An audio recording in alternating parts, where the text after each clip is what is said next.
Arlington County Board work session, and all board members are here. We have our county manager. This is the third budget work session for fiscal year 2022, and we will be covering the Department of Community Planning, Housing and Development, as well as the Department of Human Services. I want to remind everyone that the presentations that you're going to see today are also available online, as is the entire budget document. And we're going to have our commissions are going to provide some advice. These are two big departments as we review our budget. So we'll have questions. We'll also ask that our commissions try to keep to 3 minutes in your presentations. But first, we'll hear from the Department of Community Planning, Housing and Development. Then we'll have the Planning Commission, Historical Affairs and Landmark Review Board, and Community Development Citizens Advisory Committee. I'll send it to the manager first for the staff to present the initial review of the department. Thank you, Mr. Chairman, members of the board. We're going to start off with Claude Williamson, the director of CPHD. We also, as you mentioned, we have in the middle of our work session, we try to meld together all our housing and safety net conversations. So CPHD plays a big role in that, as well as human services. So I'm going to turn it over to Claude so he can introduce his staff and then walk us through the material. Claude? Thank you, Mark. Let me open up the presentation first.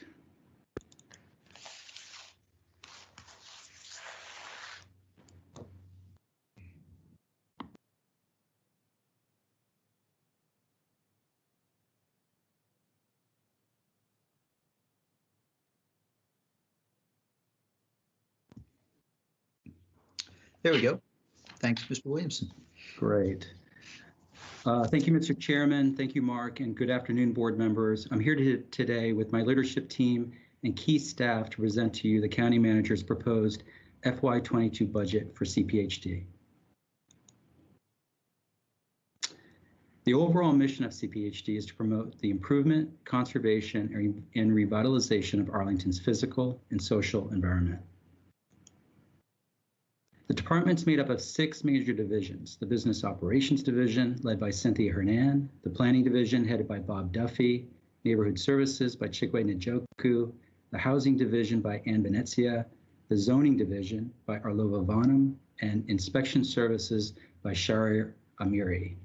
We also have 2 important teams under the Director's Office: the Research and Strategic Initiatives Group, managed by Anthony Fusarelli, and the Communications and Engagement Group with Jessica Marguerite. And before I get going, I just want to say that in terms of all the people that I just mentioned, I just want to say they make my job easy every day. They're an extremely talented group of people, and we are very lucky to have them. And for me, it's a real pleasure to be able to work with them every day. So thank you to them for everything they do.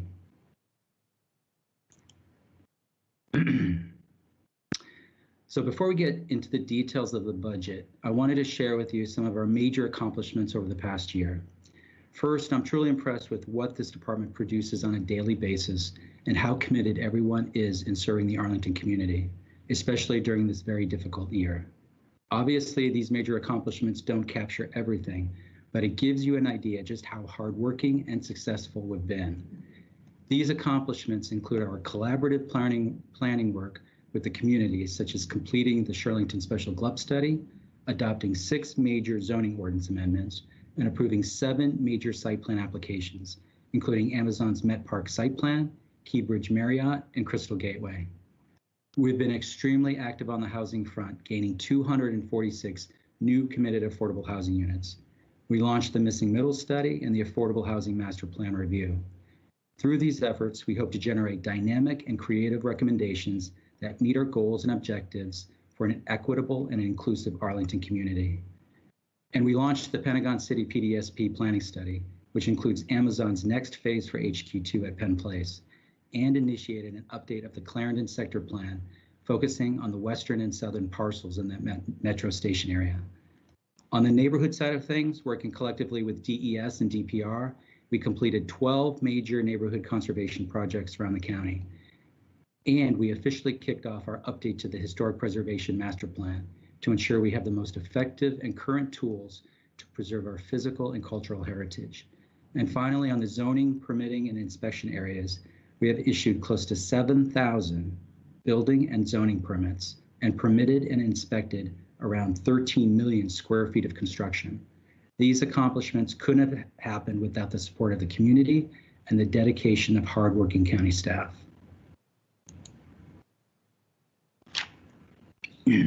So to break this down a bit further, I wanted to also share our accomplishments and activities more specifically related to our departmental response to COVID and to our activities related to equity.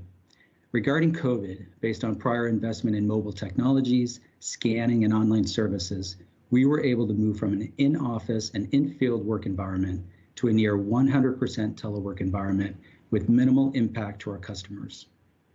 In addition, it motivated us to move some critical functions that were always in person to the virtual format, such as inspections. Virtual inspections was a huge accomplishment for CPHD, and we implemented it rather quickly. It presented a new way of conducting business that will likely continue even after the pandemic goes away. Right now, we are conducting a mix of virtual and in-person inspections in our construction, housing, and zoning arenas. Due to COVID, we also shifted our public engagement and public meetings to a virtual format. The major upside to this is that we've been able to reach our participants in a more creative way, and we're getting a broader perspective of views and opinions, and we're at the same time keeping everyone safe along the way. On the housing side, we established 2 relief loan programs for multifamily and single-family borrowers, prioritized and implemented $900,000 for COVID NOFA, and allocated $2.4 million to prevent evictions through additional rental assistance. And finally, thanks to Anthony Fusarelli, CPHD led the way on a major enterprise effort with DES, police, fire, and AED to establish temporary outdoor seating areas, also known as TOSAs. In the late spring of last year, CPHD worked with these departments to quickly establish a permit application and review process to flexibly permit temporary outdoor seating areas that enable restaurants and bars to safely serve more customers than they could otherwise. Given occupancy limitations by the state, to date, staff has reviewed and the county manager has approved 95 TOSA permits. Now, turning our focus on equity for CPHD, back in July of last year, we established our Listen, Learn, Act concept as our initial approach to racial equity. As part of that, we established a core working group of CPHD staff that is helping guide how we move it forward. To learn more, we established a SharePoint site listing a variety of resources pertaining to racial equity and racial injustice, such as books, articles, journals, and podcasts. And some of the divisions have been having separate lunch and learn sessions with Samia Bird to discuss her activities at the county-wide level. So my goal for 21 is to design and implement a training and education program for CPHD staff, starting with the leadership level and then down to all staff.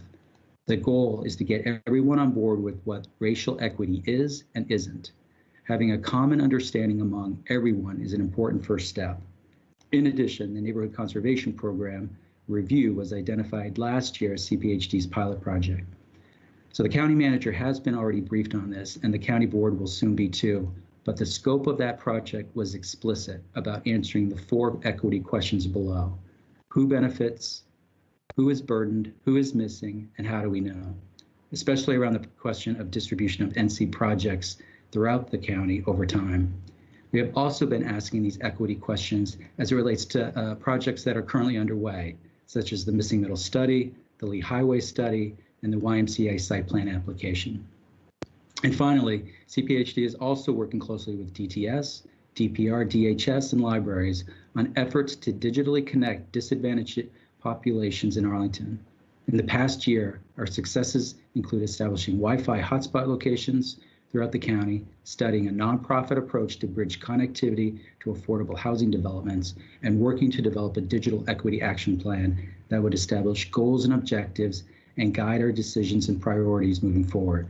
This is an important priority for the county and also for this department, and we will continue to coordinate all our activities related to equity with Samia Bird in the County Manager's Office. So turning back our attention to the budget, and just a quick reminder to the board, the department is funded by 3 funding sources: the General Fund, the Housing and Community Development Fund, and the Development Fund. So there were 4 major considerations that guided us in developing this budget proposal. In terms of vacancies, we did not want to target filled positions, so we looked at our vacancies throughout the department to see if we could explore reductions without great impact. We also focused in on our discretionary programs, like our long-range planning work plans in the planning and housing divisions. However, recognizing the importance of these activities to many of our goals and objectives for the county, we wanted to be very strategic in that sense. We also looked at cost-shifting strategies from the general fund to other funding sources. And finally, equity was also another important filter, whereby we didn't want to greatly impact programs and services affecting disadvantaged populations in the county. So the first funding source for discussion is the general fund. So on this slide, I wanted to briefly point out the change in revenue between FY21 and FY22, which indicates a reduction of 54%. So first off, our revenues for the general fund is generated primarily by our special exception site plan application fees. And second, the decrease in revenue for FY22 does not indicate a reduction in the number of site plans, as we are generally projecting a similar amount to last year. But FY21 is unique in that it reflects the Amazon Penn Place site plan application that was submitted, which was quite significant in terms of the amount of fees it generated. So in terms of the budget reductions for the general fund, we have 6 proposals we'd like to share. The first one is transferring an admin tech position from the general fund into the development fund. This position resides in code enforcement and performs a variety of administrative tasks. There is no impact to the service by this move. The only change is in the funding source. And for historical purposes, we've done this before.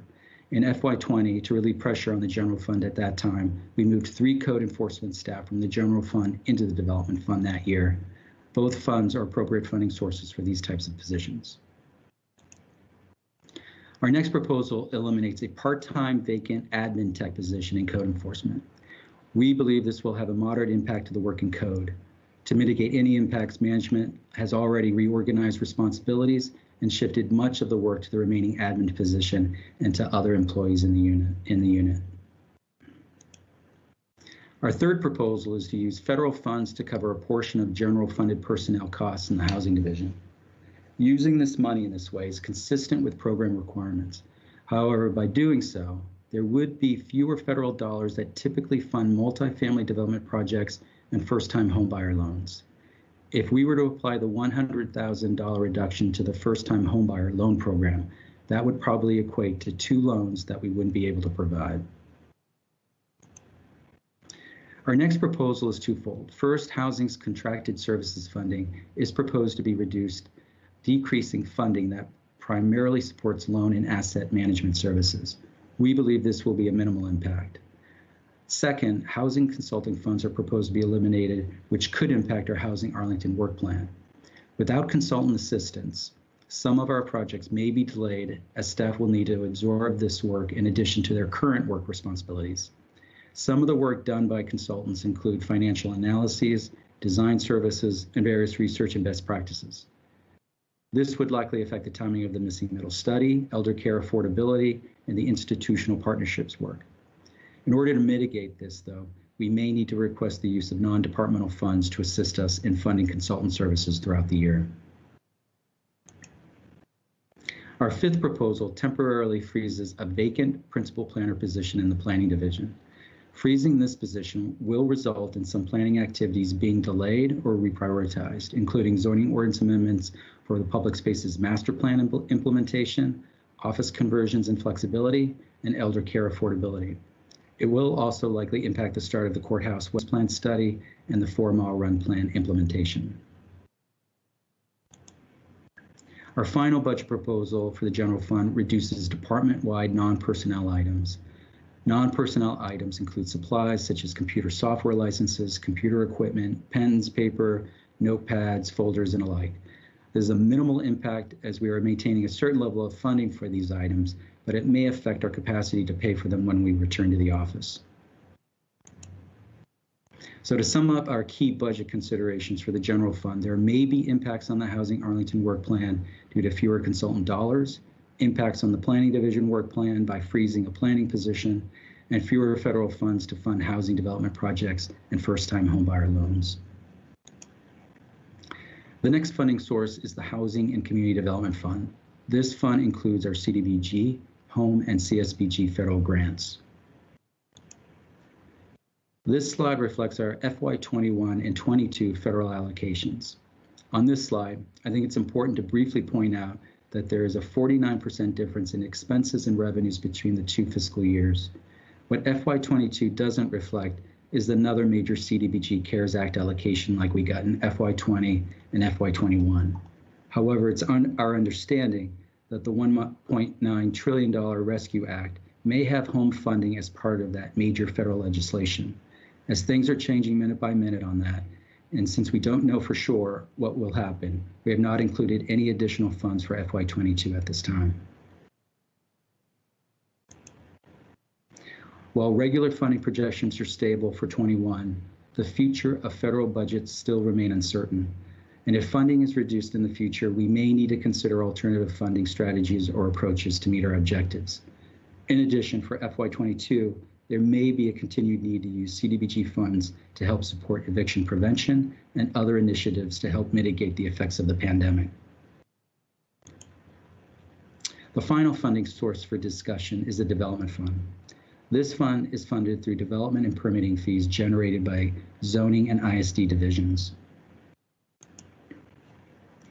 So on this slide, there are two underlying factors impacting revenue for FY22 for the Development Fund. And that difference shows a 24% decrease from FY21 adopted. There's generally a 2-year, and just for the board's understanding, there's generally a 2-year lag from entitlement to construction. In 2018, there was a significant decrease in site plan approvals compared to the year before and after.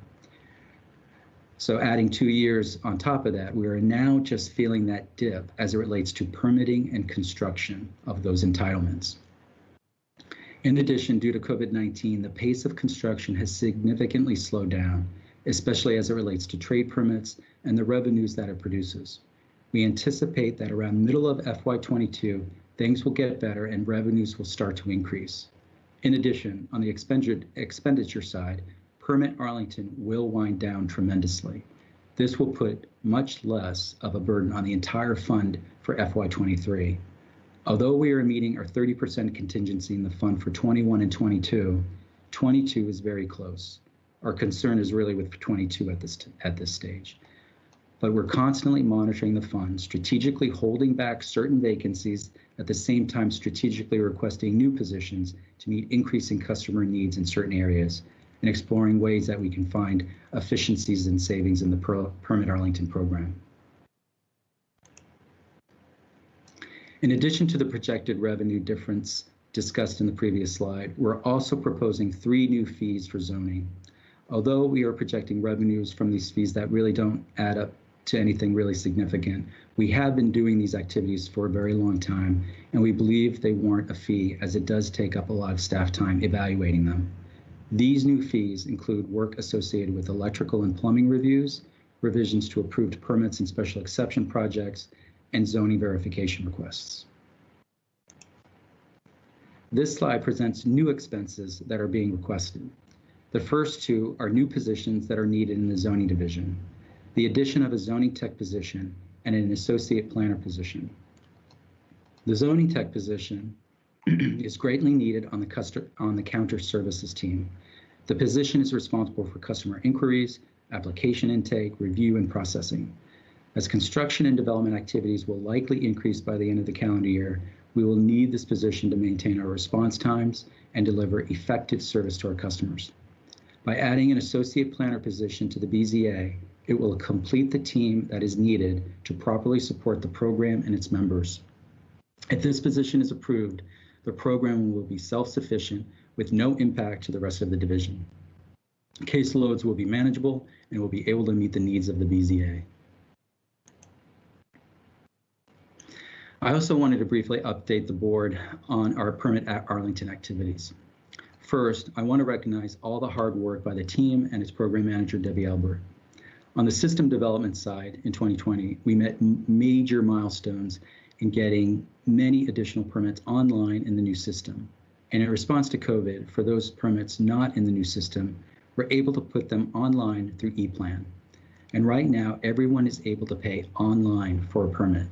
Those are major successes from a customer service perspective. And for FY21, we will continue to work on documenting requirements and developing system records for more complex permits, such as building and trade permits, certificates of occupancy, land disturbing activity, administrative changes, and fences and signs. We anticipate that this work will be completed in 2022.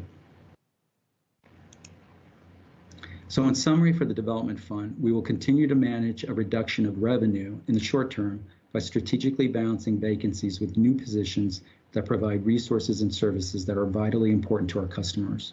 Permit Arlington continues to put pressure on the budget through 22, but will be significantly reduced into FY23. And we also believe that revisiting efforts around conducting a comprehensive fee study will provide us with a better framework for the long-term stability of the Development Fund. And before I conclude this presentation, I wanted to take an opportunity to recognize our Planning Director, Bob Duffy. As you all probably know, Bob will be retiring on March 19th. Bob came to Arlington 8 years ago and since then has brought strong, reliable leadership to the division. Bob's commitment to sound, strategic, and sustainable planning has always been unwavering throughout his entire career, especially in Arlington. His knowledge and experience has greatly shaped many of our Arlington communities. His influence and leadership in major long-range planning efforts touched almost every corner of the county, including Roslyn, Courthouse, Ballston, Four Mile Run Valley, Shirlington, Pentagon City, and Crystal City. And if you're going to go by the numbers in terms of actual development, during his tenure, Bob oversaw 67 major site plan applications, which translates into 8 million square feet of office, 12,000 residential units, 2,300 hotel rooms, and 1.5 million square of retail. It is clear that his impact on Arlington has been significant and far-reaching. One of Bob's strongest attributes is his advocacy for staff and their professional development. Bob truly understands the value of education and training and positioning staff to achieve their best. Bob has won numerous awards throughout his career, but for me, the one that stands out the most was the one when he was inducted in the College of Fellows for the American Institute of Certified Planners. This is one of the highest honors that can be bestowed upon a planning official.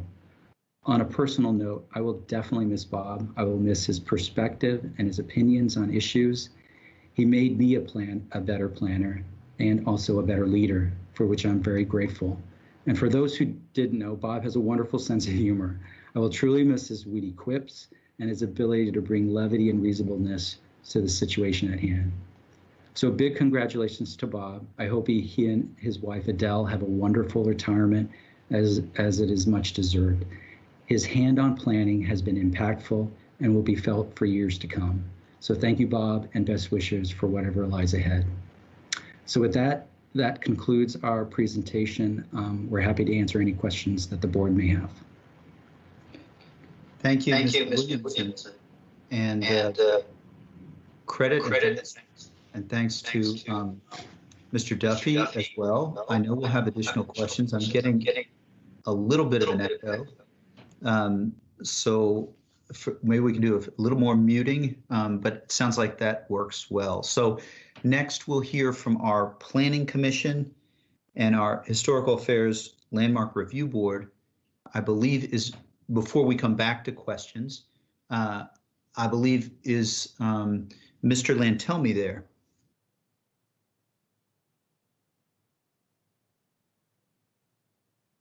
Is there a representative from the Planning Commission other than Mr. Lantelmi?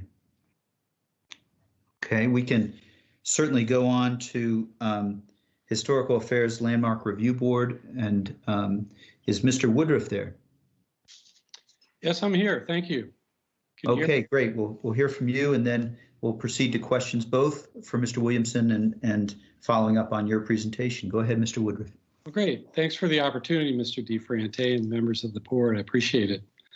I'm going to do something a little bit different today. I'm actually not going to complain about the budget, and thank the manager and the senior staff for being supportive of the historic preservation program.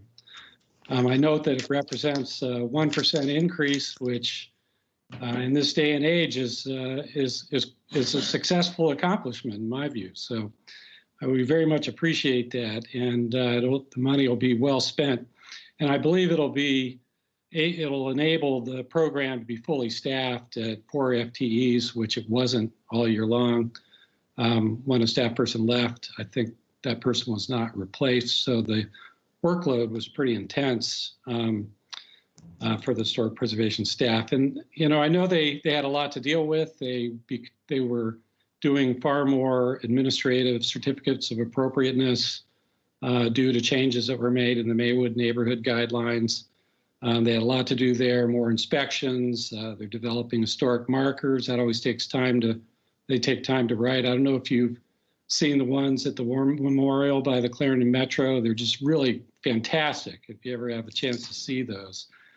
And they had a very successful historic designation, the Mount Salvation Baptist Church, which you acted on a couple of weeks ago. There's one pending now, obviously, Phoebe Lothrop. Hard to say what's going to happen with that. But next year will probably be more of the same. And of course, there's the comprehensive historic preservation plan that's now underway. It's the first rewrite of the plan since 2007. And it's very important to me because I want to know what we're going to finally wind up doing with these historic resource inventory buildings, HRI buildings, and what level of protection they're going to eventually have as we move forward, you know, into the 21st century in the county. So again, I don't want to take up too much of your time. I just want to thank you for your support and have a good rest of your day. Thank you. I'll stick around if you think there'll be questions, whatever you prefer. Thank you, Mr. Woodruff, for the upbeat report. I really appreciate that. I think we all do. And I don't know that there'll be questions, but if you would hang on for a little bit, that would be great. We may have a question or two for you. Sure. Thank you. We don't have, we'll probably start with questions for Mr. Williamson and his team. We don't, I think Mr. Lantelmi and the Planning Commission will seek to reach out to see if he was planning to be here, but we'll reach out to see if he may come on as we're having our discussion. And we'll want to hear from our Planning Commission if possible. So first, colleagues, CPHD, big department and a big year. I think back to 2 years ago when Permanent Arlington was all of our focus. And we are so happy that we had made such progress on it this year, such a big resource. So questions for Mr. Williamson on CPHD from colleagues. And I'm happy I'll start us off with one. Mr. DeFrante, I noticed, I think one of our commissioners is here and ready to speak from the Housing Commission. Oh, yes. Thank you, Ms. Garvey. And I think Ms. Hogan might be here from the Housing Commission. I think so. Sure. So if it's okay with you, Ms. Hogan and Ms. Garvey, what we'll do is there's a whole section that's just going to be focused on housing. And no, that's fine. Excuse me that's just fine. No problem. We want everyone for sure to be heard. And so Ms. Hogan will come to you in a little bit after the housing presentation is done. But I'll start with a question and then go to Ms. Crystal. The question is about the position, the principal planner position and the associate planner position that you mentioned.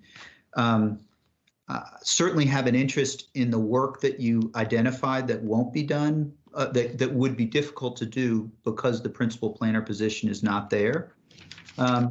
But wondered, is there an order of priority as we're thinking about the associate planner position and the principal planner position? in your mind as to what both are priorities that we would want to see, but are they equal priorities and different work? Or would you start with, if you could include one of those two positions, would you start with the associate planner or the principal planner? Well, I think they're equal priorities for different work. And just to remind the board, the principal planner position that we're freezing is within the general fund, and the associate planner position that we're requesting is in the development fund, and they would be supporting the BZA. Got it. Thank you. Thank you for clarifying BZA support there. So we'll go to Ms. Crystal, and I see other colleagues have questions, of course, but we'll start with Ms. Crystal. Great, thank you. Just two questions. One is very quick, so I'll start there. With regard to slide 14, the general fund supported housing consultant funds. I don't know if there's any more you can say about sort of changing the scope. You know, obviously those are, everything you do is important to us, but those are particularly high priorities, including missing middle and the senior housing. So a very technical question about it though is that oftentimes we treat consultant funds as one-time monies, but this description described it as an elimination of. So were you all carrying sort of ongoing year-to-year monies that was just a pool available for consultant work? Or is this a sort of lapse or loss of one-time money that was present in the prior budget? That's just a color of money question. That makes sense. Yeah, the consultant, and Ann Venencia might be able to also weigh in on this. The consultant dollars for the housing division has always been ongoing funds. Okay. And so this action would eliminate that ongoing, not only these funds for FY22, but that ongoing effort beyond FY22. Okay. That's helpful. I think just as my colleagues and I get our heads around it, we are, I think, looking at maybe having a little more one-time monies to be able to address this year. Than ongoing, so that is useful. My other question is probably larger in scope, and let me maybe start just by asking, generally around this time of year or a little earlier, I think we see you all to talk about your planning work plan. Will we be seeing you soon to discuss exactly that, or if we have questions about what's in your work plan, would now, during the budget deliberations, be the time to ask them? Yes, you do typically see us each year, and that's on the planning division work plan primarily. And nowadays, that's sort of bleeding into the housing division work plan in many ways, which is great. We do typically meet, and it's been different. We primarily meet after the work session, but I think there have been some years where we've met beforehand, and maybe there were some scheduling issues related to that. But we anticipated, we have not received any information from above in terms of when that would be scheduled. Okay, excellent. Well, then that sounds like something I can work on within the board office. And just to flag a couple of interests of mine, my understanding is there had been some work to talk about both the kind of 4.1 process perhaps, and then the template standard site plan conditions. I'm really interested in particular how we can bring more environmental considerations into those two, whether it's principles of biophilia and or more on our community energy goals. So it sounds like I'll have a good opportunity to kind of probe on both of those areas. I imagine your team is already thinking about them during a to be scheduled but upcoming conversation about the planning division's work plan. So Sure. Thank you. That concludes my questions. Sure. Thank you, Ms. Crystal, and Mr. Williamson.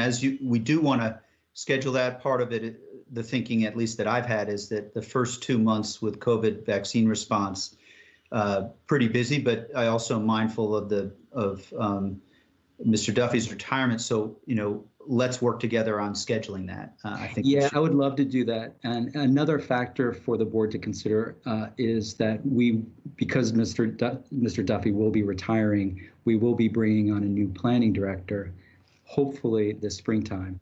And so we might want to coordinate the timing of that as it relates to bringing on a new planning director as well. Great, thank you. Thanks very much. So I think it was Mr. Carantonis and then Mr. Dorsey. Go ahead, Mr. Carantonis, and then Ms. Thank you, Here's Mr. Chair. Actually, I was about to ask pretty much along the lines of what Mr. Crystal and yourself, Mr. Chair, mentioned. So, seeing a principal planner not, being on the reduction list is always concerning. I mean, you mentioned a few established planning efforts, Courthouse West, Formal Run, and I don't remember the third one right now. These are significant. These are not small efforts, right? And having to say, I mean, your department has been able to do amazing work this year. You mentioned that in your presentation. Really, thank you for that. That's also a testament. I mean, a very high note on Bob Duffy's legacy in the department. The Richmond Highway work, etc. But I'm a little bit concerned that we are going to, is that it's really unavoidable to do this here, and what is the long-term impact on even more work coming our way from the same corridor there and in Roslyn? Yeah, I mean, it's not an ideal situation where you need to propose a reduction around a principal planner position, especially in the planning world. We did consider other positions, but in reality, and I think I mentioned this in my presentation, one of our considerations was not to target filled positions, but to at least consider vacant positions. And this is a position that was vacant at the time. And by offering that, it allowed us to make sure that certain folks didn't necessarily have to lose their positions. And so, it's not ideal. I think, when we talk about not filling a position, we're also trying to manage the situation the best we can. And part of that is reprioritizing, or even maybe looking at the scope differently, or even also looking at the process that's related to it differently, where we could find some efficiencies. And when we talk about delays, I mean, we'd have to go back and kind of really think through like what kind of delays we're talking about on some of these projects. But yeah, there will be an impact by not filling this position. I'm also mindful of the fact that in parallel, also on the IPS side, the planning director or facilities director has also departed, which opens. We have been improving our collaboration and medium and long-term planning with APS as well. These are significant facilities. They have to fit in a bigger and more sophisticated plan in Arlington. So these are two significant changes at the top of these departments. So I was thinking that we have to support the departments as good as we can at this point, right? Mm-hmm. Don't want to lose steam, so to say. And we'll also look at efficiencies within the division. I think what we've been really good lately, and Bob's been really part of that, is bringing on staff both on the comprehensive planning side and the current planning side that have skill sets that can kind of translate to both worlds. And so there may be an ability to kind of move certain people around to do certain work, and it just doesn't have to be in the comprehensive planning world. Also, I was very encouraged to hear, and I can only echo that Permit Arlington is a fantastic program, and I think that Deborah Albert has been doing amazing progress there. I really look into this as producing actual economies, actual efficiencies as we go forward. And you mentioned also virtual inspections. So what do we expect from virtual inspections next year? Yeah, and maybe Shari or Miri might want to weigh in on this too. Yeah, we were very excited, and Shari was a big part, and his team was a big part in getting that going in such a quick fashion. It's primarily focused in on their construction inspection activity, which is much more targeted, and it lends itself so much better to the virtual environment. And I would imagine, since it's working so well, we would probably continue this even after the pandemic ends. We find it as a really viable tool, and it's very effective. But Shahryar, I don't know if you want to weigh in on some of the expectations moving forward with that. Yeah, I think we're going to continue, especially on the part of the single family. I've been always advocacy of being able to meet our citizenry at the times they need us. We've always said, why do we have to do our inspection from 7 to 3:30 and somebody has to stay home all day for that inspection? My box left. So. And this gives us an opportunity to meet those needs after regular hours by appointment. Today, I checked the numbers yesterday. From the beginning of pandemic to today, we have conducted over 50,000 inspections virtually, which is, I believe, is unprecedented across the country. Although there are some challenges when we inspect major projects such as Amazon headquarters or what have you. There is, so we are looking at a balance between the two moving forward, but certainly going to offer that, especially to homeowners by appointment, so they have timing on their hand. Thank you. I yield, Mr. Chair. Thank you, Mr. Amiri, for all of your work and for those questions, Mr. Karantonis. We'll go to Mr. Dorsey, and we do, so that colleagues are aware, we do have Mr. Lantelmi for the Planning Commission, who will try and fit in after your questions, Mr. Dorsey. Thank you, Mr. Chair. So, Mr. Williamson, first question is based on an assumption, which I'll first test before I ask the question. So in the development fund, I assume that your number of vacancies do not equal the expected revenue loss over the next fiscal year. Our vacancies do not. We have multiple vacancies right now. But they don't collectively add up to $6 million. No, they don't. Yeah. So with that, in the next fiscal year, do you see any opportunity for the staffing levels that we'll have with that fund providing any greater efficiency in project reviews and all of the areas and scopes of work under the development fund?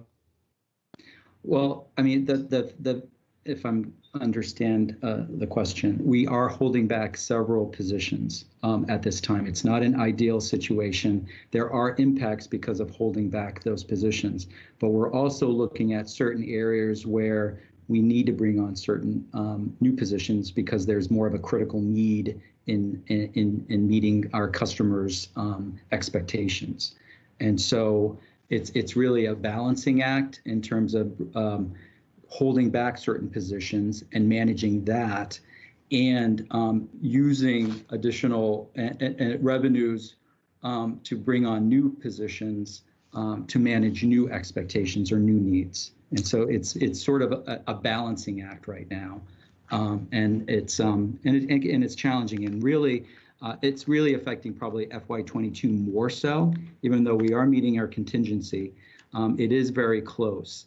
Looking at FY23, we anticipate that because we won't have the significant expenditure of permanent Arlington as we do for FY22, it will lessen our expenditures, and therefore it will give us a little bit more breathing room. So it's probably fair to assume that even with the actions that the board has taken to increase fees, we're still not at a point where we're anywhere close to approaching cost recovery. That is true. That is correct. Right. And it's because of it's sort of like the perfect storm this year and for next year. And once those factors tend to solve themselves with Permit Arlington and the increase of business activity, development activity beyond the pandemic, I think we will be fine. Okay. It's just short term is something a little bit concerning. Thank you. Yeah. And considering all the great work that was done this year across CPHD to maintain community engagement despite the pandemic, I'm just curious as to whether you've given thought, once we're on the other side, how many and what kinds of the digital tools you'll keep even once we can return to in-person meetings, because I imagine it's very much aided in your equity considerations and maximizing participation from people who usually don't. Yeah, I mean, we would definitely, I mean, we haven't gone into deep conversations yet, but I'm sure that many people within staff find that there's no reason why we can't continue doing some level of virtual engagement in addition to face-to-face engagement. And it seems like it will probably be some level of a hybrid approach moving forward. I think a lot of people were really surprised in some ways that with our virtual engagements during this pandemic, it has reached so many more people out there. People don't have to come into the Bosman building or to some sort of other site to attend a building anymore. They just can do that from their living rooms and participate. And it really is giving us an opportunity to collect and consider a broader perspective of opinions and perspectives out there that we never got before in many ways. And so we find that as an exciting tool, and it's something that we probably should continue moving forward. Thank you. I'll yield. You're muted, Mr. Chair. At least once per day. Thank you, Mr. Dorsey. Thank you for the question, and the digital tools. I think that maybe to flag for the manager, that I think is also a bigger conversation that we will want to have over the coming weeks. We'll go to Ms. Garvey, and then maybe after that we'll go to the Planning Commission and Mr. Lantelmi. Go ahead, Ms. Garvey. Thank you, Mr. Chair, because I'm just going to build right where Mr. Dorsey left off, because actually one of my questions was about the virtual, what are you going to keep? And frankly, I think another one of our commissions, the CDBG, is going to be joining us. I just had a meeting earlier today. We had exactly the same discussion about how great the increase was, and a lot of people who really just can't take the time and come are able to participate virtually, and how much it's helping actually just the whole diversity issue that we've had. So I think one of the structural issues with diversity and equity in this county has been the way we've held meetings, and so this is great. I'm really glad to hear you say that. I also wanted to just say, it's so impressive what your department did, the way you pivoted. I mean, it's really something with the hotspots and all the different interdepartmental work and the TOSAs. And I really want to thank you for your kind of going over what you're working on with equity. I'm excited to hear where you got, and obviously Ms. Bird is perfectly well situated to work with your department. She's wonderful. Yeah, I'm really looking forward to that. And of course, we've all learned, those of us who've been sort of studying it, realizing how much CPHD and housing and zoning all fits into the equity and the racial inequities that we've got. So that's all great. So thank you. That's just a big thank you. And I think the one thing I think I'll ask, and then we'll get to our go on to our planning commissioner. So virtualize that. The other thing I was wondering is the future of TOSAs. I think they're working pretty darn well. Just like the virtual is this something that we might want to kind of consider keeping a bit as we move forward? Any thoughts on the future of TOSAs? Yeah, and I know there's a lot of synergy between CPHD and AED on this question, and we just started to have these kind of conversations. Part of the work around TOSAs is for us to do a mid-course review in some ways, and to kind of see what worked, what didn't work, where are the issues. And part of that effort is to determine, is this something we want to continue, or certain aspects or elements that we still want to continue. And so we'll be having additional conversations around that in the next couple months or so. No, that's great. I think it's going to be fascinating as we do all of the lessons learned and how many things we're actually doing better after a very tough year. So thank you very much. And thank you for your shout out to Mr. Duffy. He came not long after I did here. So we will, I'm sure, miss him. Thank you. Thank you. Thank you, Ms. Garvey. And we'll hear now from our Planning Commission, and we'll ask if the CPHD, Mr. Williamson, if you and the team will stay with us, but we'll start and go to Mr. Lantelmi. Thank you, Chairman DeFerrante and the rest of the board. What I'm about to say are things that you probably won't be surprised to hear me say, things I've been talking to you about. But first, let me say I did get my second COVID shot, and Syfax is fast, efficient, and friendly. There's no complaints whatsoever about how it worked, just so you get a little bit of feedback there. Thank you. As far as Planning Commission goes, yeah, we've been experimenting, of course, with the online engagements. We have this, exactly what you've been hearing. We've been getting more people involved than we had when we were doing in-person meetings. I think the engagement quality is quite high. We're getting a better feel for what a community consensus is on various projects. We're not just seeing the same faces. We're getting new people in that have not been attending meetings in the past.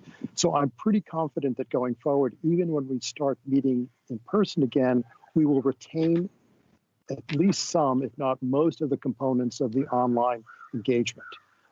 That has been pretty much a success.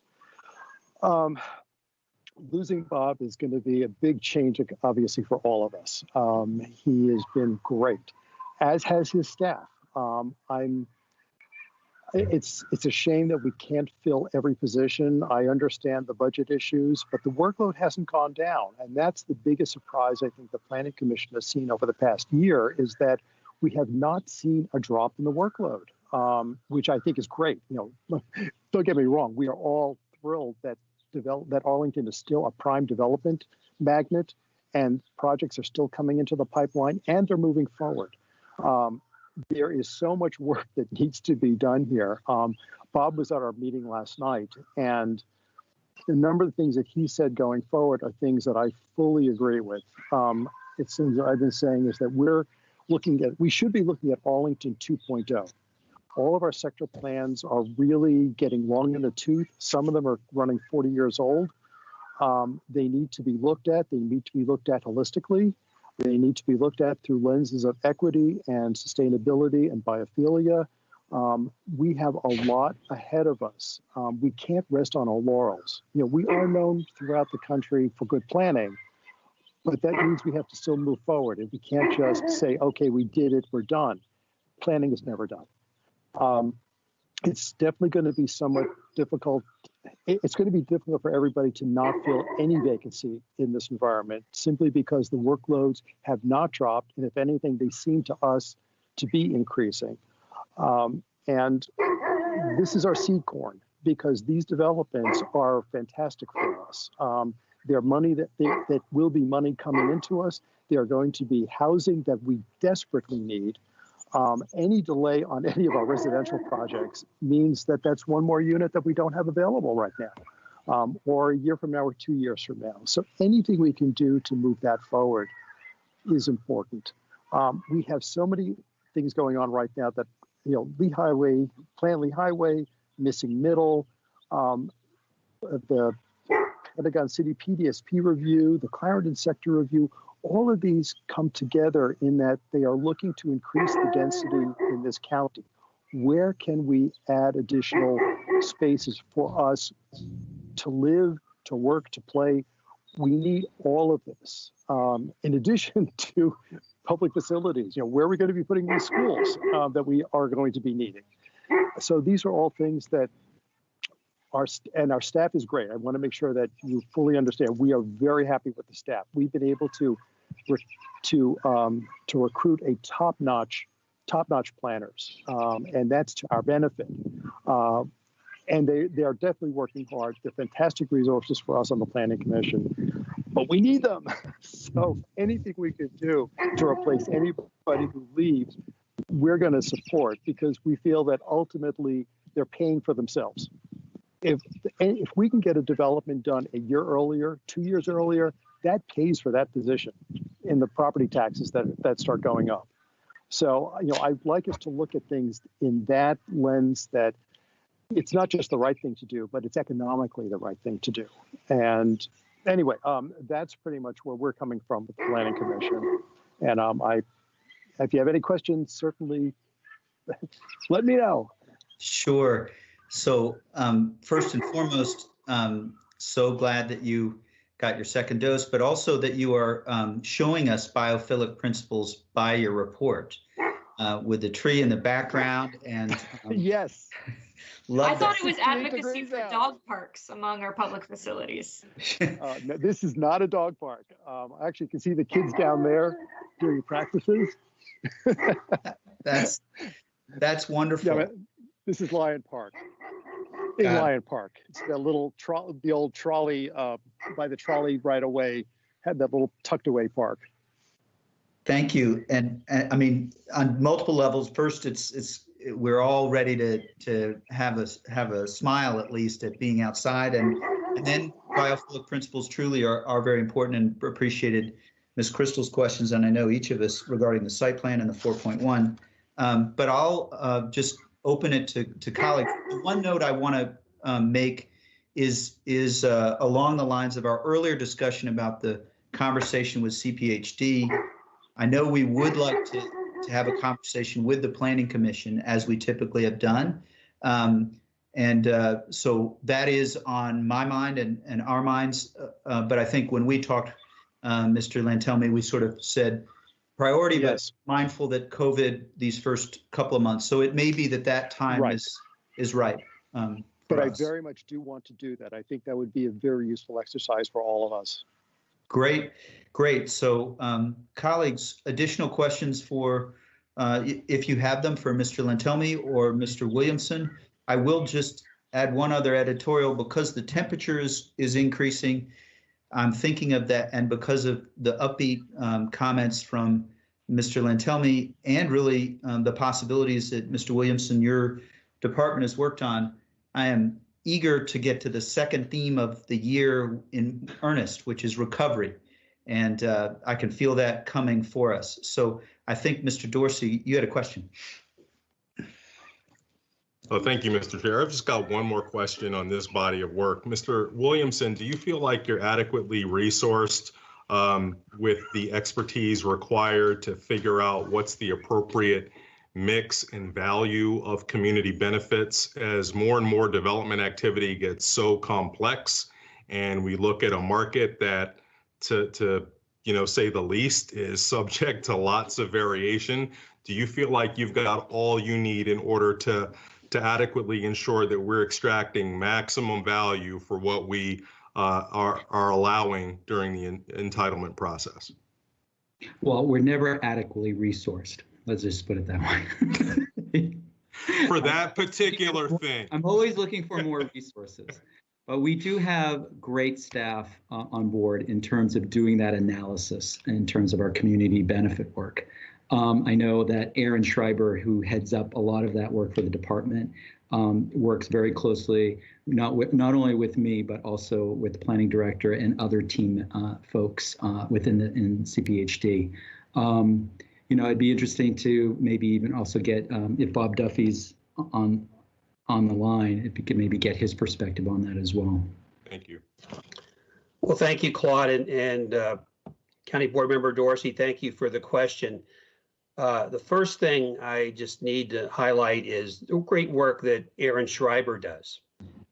He is such a resource, and the work that he and I have done together with his site plan team, which again is so exceptional, we've done a great job. I think we continue to do a good job, and exceptional job, I think, particularly during this period of COVID-19.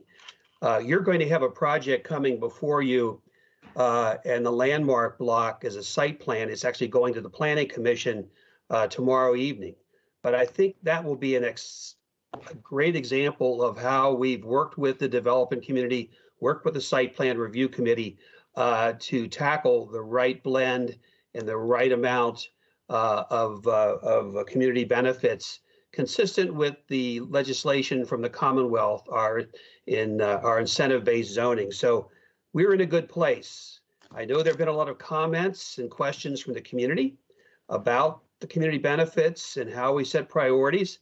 That will be a good thing probably to discuss and address further with the new planning director. But I think today, again, with Aaron's leadership in particular, we do an exceptional job, and we're well positioned for the next 8 or 9 site plans that we're going to see over the next 18 months. including, I say, 5 more plans that the county board will receive before the end of 21. So we're in a good position, and a lot of that is because of the leadership and really professional capacity that Aaron Schreiber has.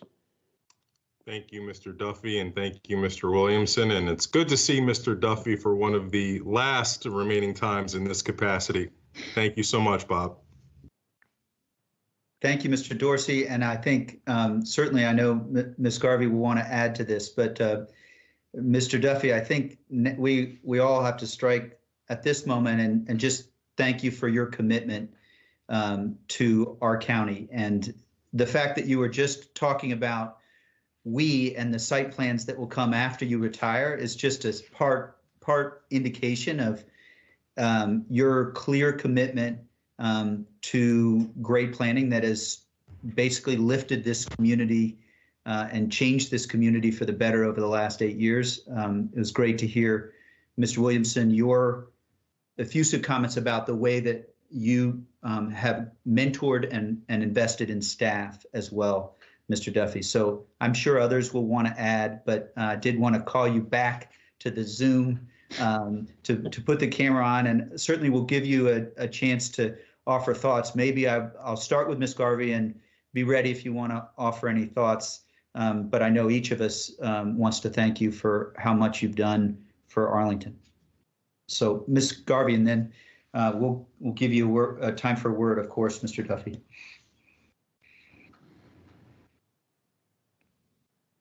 There we go. So, Bob, I'll just say a few words. I do have a question, too, for Mr. Williamson. But anyway, Bob, it's great to see you. I'm glad you could join us. And as I say, you came here just about when I did. So it's I think I suspect we'll still be hearing from you from time to time or about you, because you don't strike me as somebody who's going to just like stop being interested in these issues, right? That's correct. What happens when you're a fellow? What do you do? Well, I do what I've always been doing, but I've got some plans for this next chapter in my career, but I look forward to staying in touch with Claude and the Arlington planning team, and where it's possible, I'll work with the new planning director once she or he is retained, so the transition is smooth. So again, Arlington County will be in great hands through Claude's leadership and through the planning team that we've built. So again, it's been just a pleasure to work for the county, to serve the Planning Commission, and most importantly, to work closely and build trust and partnerships with our community at large. Thank you. Well, we'll all look forward to our paths crossing, maybe not exactly in this format, but looking forward to it, Bob. Thank you. And enjoy retirement. So, Mr. Williamson, one thing sort of struck my reading through with my citizen hat on, and that was about the landscape. You've made some differences, I think some changes in the landscape design program, and you mentioned that you stopped completing tree protection site plan reviews in FY18. It was a while ago, but I don't know if that means anything. It's on page 681. I just know there are a lot of people in our community who are very concerned about trees and might read that. And I just wondered if you had a few words to just kind of explain, because obviously that's happened a while ago. We must be still protecting trees. So anything you'd like to say about that would be maybe helpful for people. Well, we protect trees when we can, right? And so I would probably turn to Aaron Schreiber to maybe assist in answering that question. I'm not quite sure where we might have put that in the. Yeah, and if you don't have it now, that's fine. But I do, I just think there's just always a lot of concern about trees, and I just want to kind of reassure people and myself that we're not, pulling back on our protecting of trees, which I'm pretty sure is the case, but it would be good to hear about it.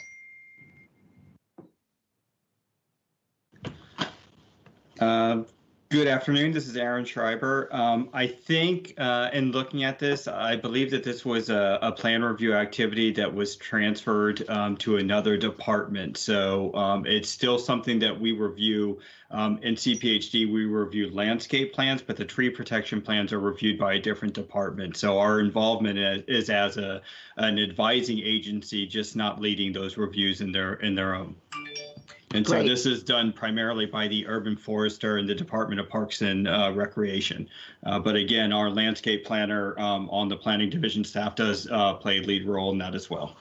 Thank you. That's helpful. I assumed that was the case, but sometimes people read something like it's disappeared. But, you know, we're still doing it and probably doing it better with our urban forester working on it. So just wanted to double check that. Thank you. Thank you, Mr. Schreiber, and thank you, Mr. Williamson.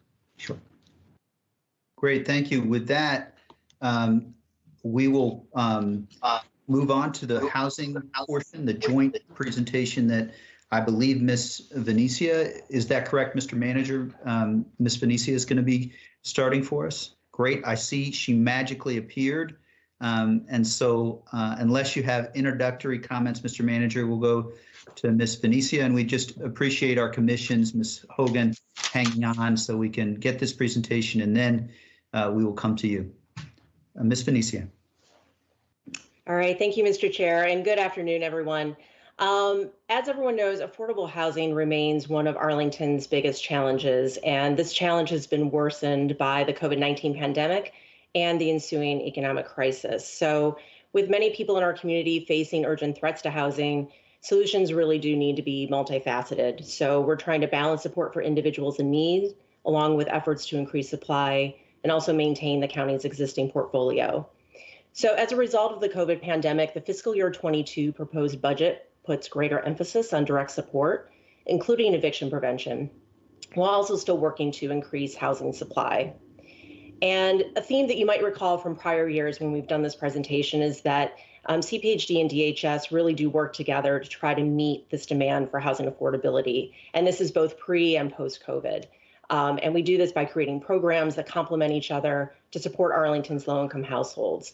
And so just a couple examples, the committed affordable units that we call CAFs, that are secured by CPHD, they help to provide a supply of units for DHS's housing grants and permanent supportive housing clients. And specifically, we have about 94% of housing grants households that live in CAFs. And further, when these CAFs are affordable at or below 50% of the area median income, it also helps to reduce the DHS subsidies that are used for these units and for these clients. And meanwhile, on the flip side, DHS subsidies and case management really help to fill the affordability gap for households that are living in CAFs, and also help to improve housing stability overall. So this collaboration that we've had for many, many years has proven to be even more critical with the arrival of the COVID-19 pandemic. Next slide. So with COVID-19, eviction prevention has become a significant effort for the county. And given continuing housing instability for many Arlington households, these efforts are continuing into 2021, and DHS and CPHD are working together to support these services. The county has four main areas in which we're focusing our eviction prevention efforts. The first is financial assistance, and this includes rent, mortgage, and utility assistance. And this is needed by many residents who have been economically impacted by COVID. And Anita is going to be discussing this further as part of the DHS departmental presentation coming up next. So I'm going to move on to service coordination. So in addition, the county is coordinating services between clients, nonprofit housing and service providers, legal service providers, the courts, and the sheriff to ensure that tenants are able to access eviction prevention resources.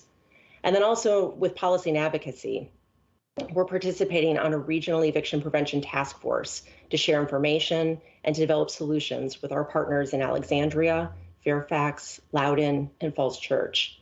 And then lastly, we're doing extensive outreach so that eligible households are aware of the services and the resources available. And an example of this, we've distributed flyers to all multifamily buildings in the county. We've created public service announcements in 7 different languages. And we've held workshops in partnership with many of the more than 20 social safety net providers in the county. And we've also updated our online resources, including a new eviction prevention data tracker that shows funds spent, demographic and geographic information about the beneficiaries, and also provides an eviction court tracker. And so with this collaboration in mind, the county manager's proposed budget for fiscal year 22 will grow the county's commitment to affordable housing through efforts that span DHS and CPHD housing programs. And we're going to spend a little time now highlighting some of our coordinated housing programs and proposed funding for the next year. So I'm going to start by spending a few minutes talking about some of CPHD's housing-specific efforts before I turn it over to Anita. So AHIF, as you know, is the county's main vehicle to both preserve and create long-term affordable housing by making low-interest loans to developers. And the county is a mission-driven lender, and the primary goal of the AHIF program is to create and preserve committed affordable units, or CAFs. While the majority of the county's CAFs are affordable at 60% of the area median income, the affordability in the county's portfolio ranges from 30% of AMI to 80% of AMI. And the county board has allocated over $400 million for over 100 loans to date. And with the county's loan model, since the inception of the program, the county has received $133 million in loan repayments, and over 42% of the county's loans have paid in full. Next slide. Nearly all of the CAFs in our inventory are the result of county financing. The remainder are the result of site plan and other tools. And over the past 5 years, the county has produced an average of 287 committed affordable units annually as a direct result of county financing. Next slide. So there we go. So specifically for fiscal year 22, the county manager is proposing $8.9 million in ongoing funds for AHIF. And it's important to remember that the county board's annual appropriation to AHIF is only one piece of the county's multifamily development loan fund. And this slide shows how developer contributions, loan repayments, and federal funds also support the county's loan fund for multifamily development. And county board appropriations to AHIF, particularly the portion represented by ongoing funds, have increased significantly in the last decade. And specifically since fiscal year 2010, annual appropriations have increased nearly fivefold to AHIF, while annual base funds have nearly tripled. And as I mentioned a few minutes ago, annual county board appropriations are only one source of funding for AHIF. The county also relies on annual loan repayments, developer contributions, and other sources to provide funding for new projects. And so, again, since fiscal year 2010, another metric to keep in mind, general fund appropriations and recordation tax have accounted for only 42% of the annual AHIF budget. The remaining 58% has been funded from these other sources that I mentioned. And these different sources help diversify AHIF's funding and provide a buffer when annual appropriations or other sources decline. And so these projected sources for multifamily development loans in fiscal year 22, we think can reduce or preserve an estimated 432 CAFs. And this is assuming an historical average of $85,000 per unit. And further, between 2010 and 2020, every dollar of county funds have leveraged an average of almost $5 in outside funds. And if we really narrow that down further, every general fund dollar has leveraged an average of almost $15 in non-general fund dollars. So the fund really does do a pretty good job leveraging outside funding. I'm going to pivot now to a loan waiver program that the county introduced when COVID hit in 2020 and has since extended into fiscal year 22. So you may recall that in 2020, in response to needs at committed affordable properties in the county's portfolio, the county waived $2.3 million in multifamily loan repayments through December 31st, 2020. And these payment waivers helped address rent and vacancy losses and other COVID-related emergency needs at CAF properties. Due to continued economic uncertainty impacting these properties and their tenants, the county board agreed in February 21 to extend these waivers through December 31st of this year. And we estimate that this will result in an additional $2.6 million in waived payments at these properties. In return, participating borrowers have agreed to not charge late payment fees or evict tenants for COVID-related non-payment of rent through the end of 2021. And it's important to note, too, that participating loans continue to accrue interest, and they still comply with all the other requirements of their agreements. And any funds remaining after December 31st, 21 and not used by the properties for emergency rental assistance or other needs will be remitted to the county. But by extending the waived funds for an additional year, this will allow properties to work through significant rental income loss, as well as deferred maintenance and other repairs that have been put on hold during the pandemic. Next slide. The final fiscal year 22 CPHD housing effort that I wanted to highlight is the capital needs assessment we're conducting of the county's multifamily loan portfolio.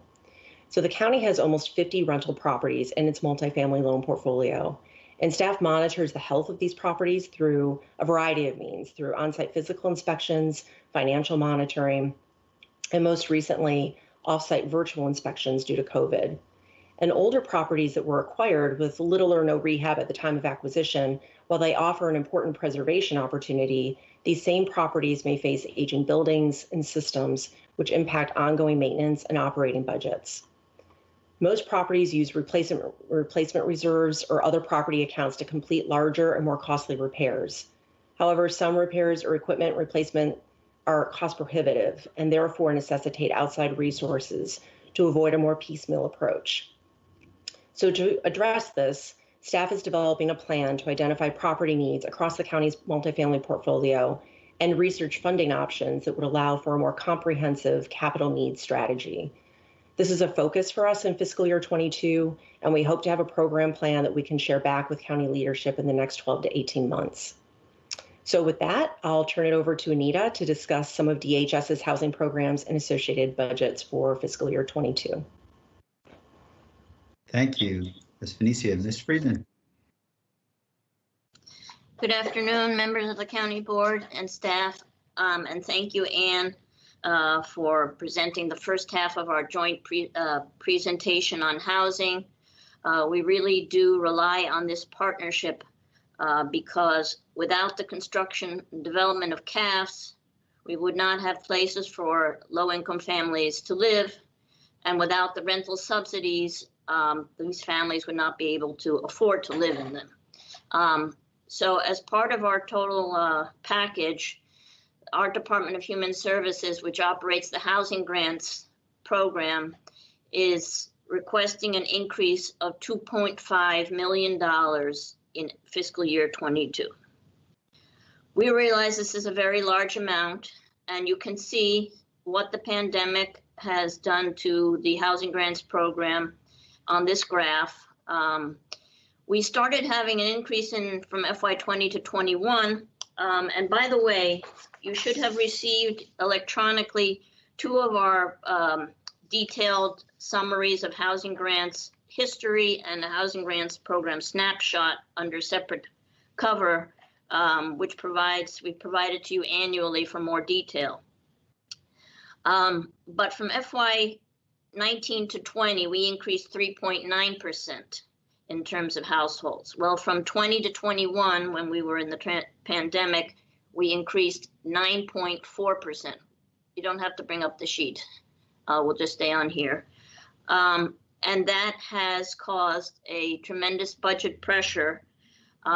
We did provide greater flexibility in the requirements for working families during the pandemic for those who lost hours or wages in terms of their qualifications for benefits. The benefit amount increased to $732 as projected from the current $702, and the approximately 88% of our households have less than 30% area median income. So you can understand that if our households are living in units where the expected income is 50% or 60% of AMI, and ours are actually earning 30% AMI, the actual subsidy is quite deep. Next slide, please.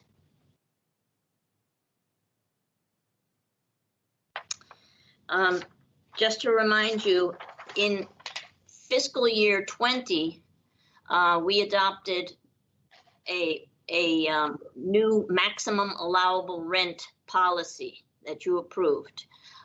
We had the maximum allowable rents for the 1, 2, and 3 bedroom apartments capped at a certain level since 2010. So over 10 years, that amount did not change, and it became harder and harder for people to find apartments that were even affordable to rent because the monthly amount exceeded the maximum allowable rent. So with FY 2020, the county manager approved the increase of MARS to the current 60% AMI level. In the first year, that caused a bit of budget pressure, which you all funded, and now year after year, the increases are only slight. But this has allowed people to find units that they can afford to live in Arlington. Next slide, please.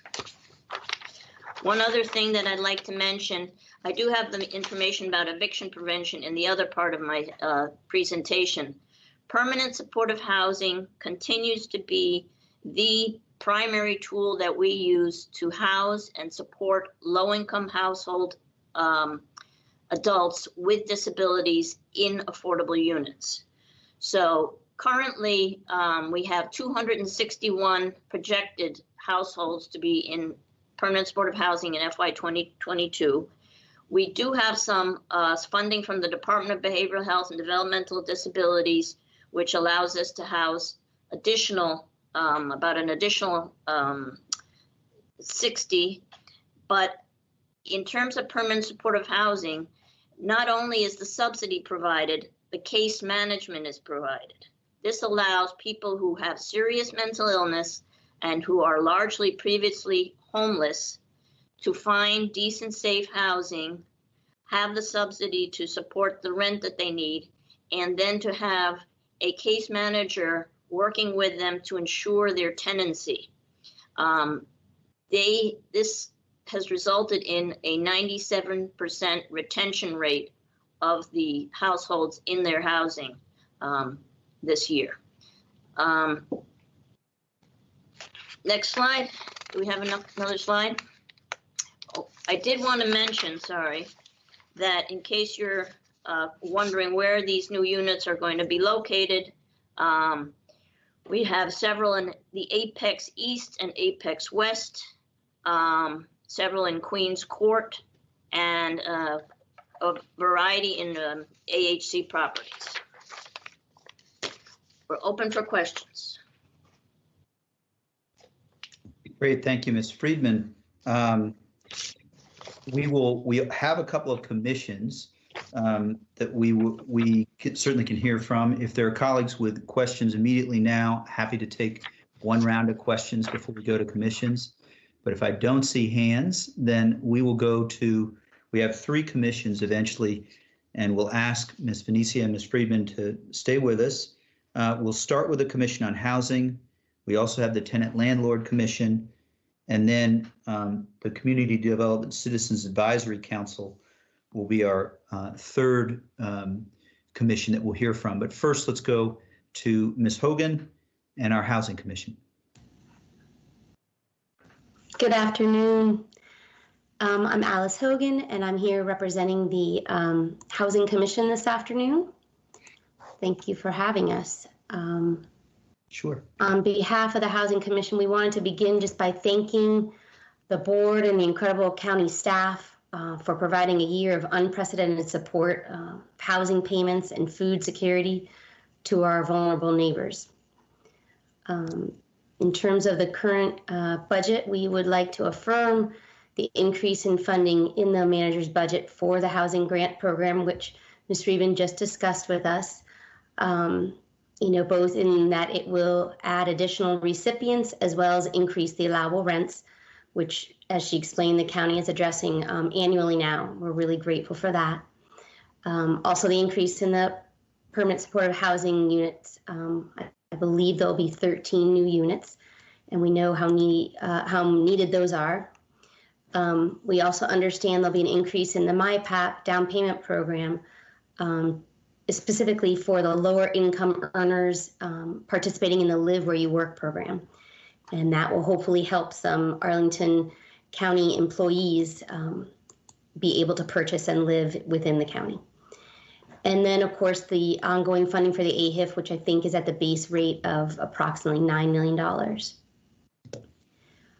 We wanted to discuss a little bit the 2015 Affordable Housing Master Plan set a goal of 17% of housing to be affordable at 60% AMI or below. So this translated into around 630 new CAFs each year in the time of the plan. So we've never met that goal or even gotten above 400 units per year. So when we look at the 2020 needs analysis, which was just published in preparation for our review of the plan, it reflects the need to introduce 730 units per year from now on to achieve the 17% goal. So we are way behind in our CAF production or present preservation.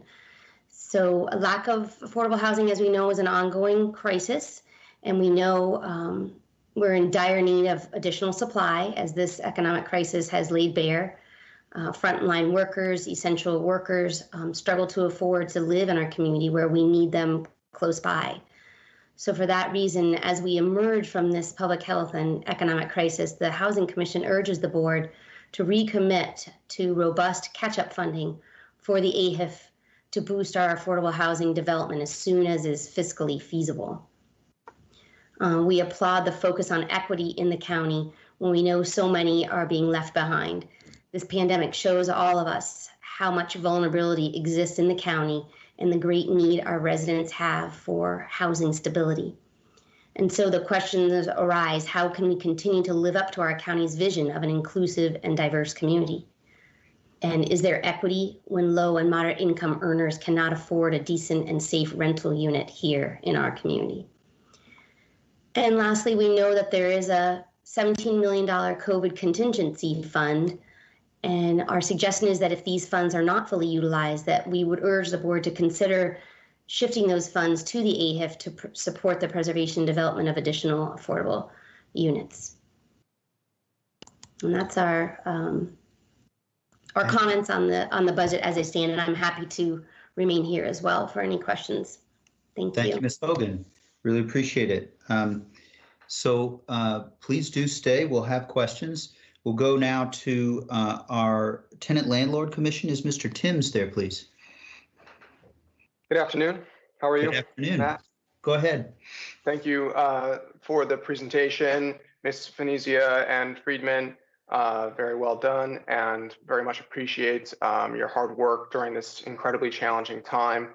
Obviously, we're at a critical juncture in the pandemic where we're nearing the end of the moratoriums for a large number of federal and state and local moratoriums. And that's going to be something that the Tenant Landlord Commission is keying on as we move forward. And it's one of our primary concerns. And it's a reason that we are reinstituting our subcommittee on evictions. And we're also concerned about housing discrimination and the attendant concerns with that. I think that much of what needs to be said here has been said already, and the Housing Commission did a good job summarizing what I think will be the Tenant Landlord's position on the budget. I think the COVID Contingency Fund is good in the sense that it allows us to be nimble in addressing threats that pop up, to housing, safe housing. And I just want to echo the concern there that if there are excess funds, that they be allocated towards eviction prevention and in any other way to increase the supply of committed affordable housing, which is just a very top priority for us. I don't have too much else. We have our Tenant Landlord Commission meeting tomorrow, and we'll be discussing more in depth the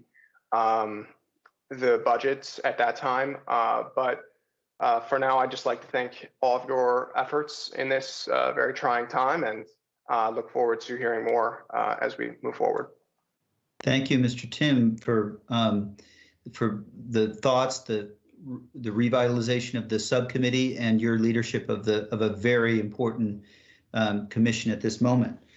So we'll do, I believe Mr. Denning is here, and we'll just ask that you hang on, and we'll hear from Mr. Denning with a very related, the commission that he helps to lead, the Community Development Citizens Advisory Committee also plays a key role in housing and our safety net. So, Mr. Denning. Yes, sir. Thank you. So the Community Development Citizens Advisory Committee is pleased to participate in this annual budget process through the review and recommendations provided by the county's Housing and Community Development Fund. So 2020, what a year. It was very busy for us, yet it was extremely productive. Last year, we reviewed and scored 37 applications and worked with our county staff to formulate the FY22 Community Development Fund budget recommendation that's being discussed today. So a number of new and innovative proposals were submitted, and we reviewed those, reviewed the budget proposals, and along with the FY22 action plan at our March 3rd meeting. And we strongly recommend that you all approve that. That should be in front of you all.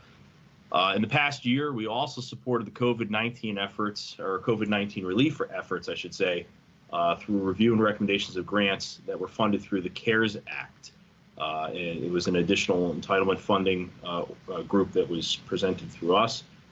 Because of those extra efforts, more than $3 million in competitive and non-competitive grants were awarded to 7 organizations for COVID-19 relief efforts, spanning from emergency rental assistance, which is very germane to Mr. Tim's comments, to digital equity work, and really everything in between. So I'd like to thank the county board for its steadfast support of our organizations that meet housing and community development needs here in Arlington for low and moderate income residents through the Community Development Fund. While not always highly visible and not always a readily seen funding source, many of the programs that support our residents receive funding through this program.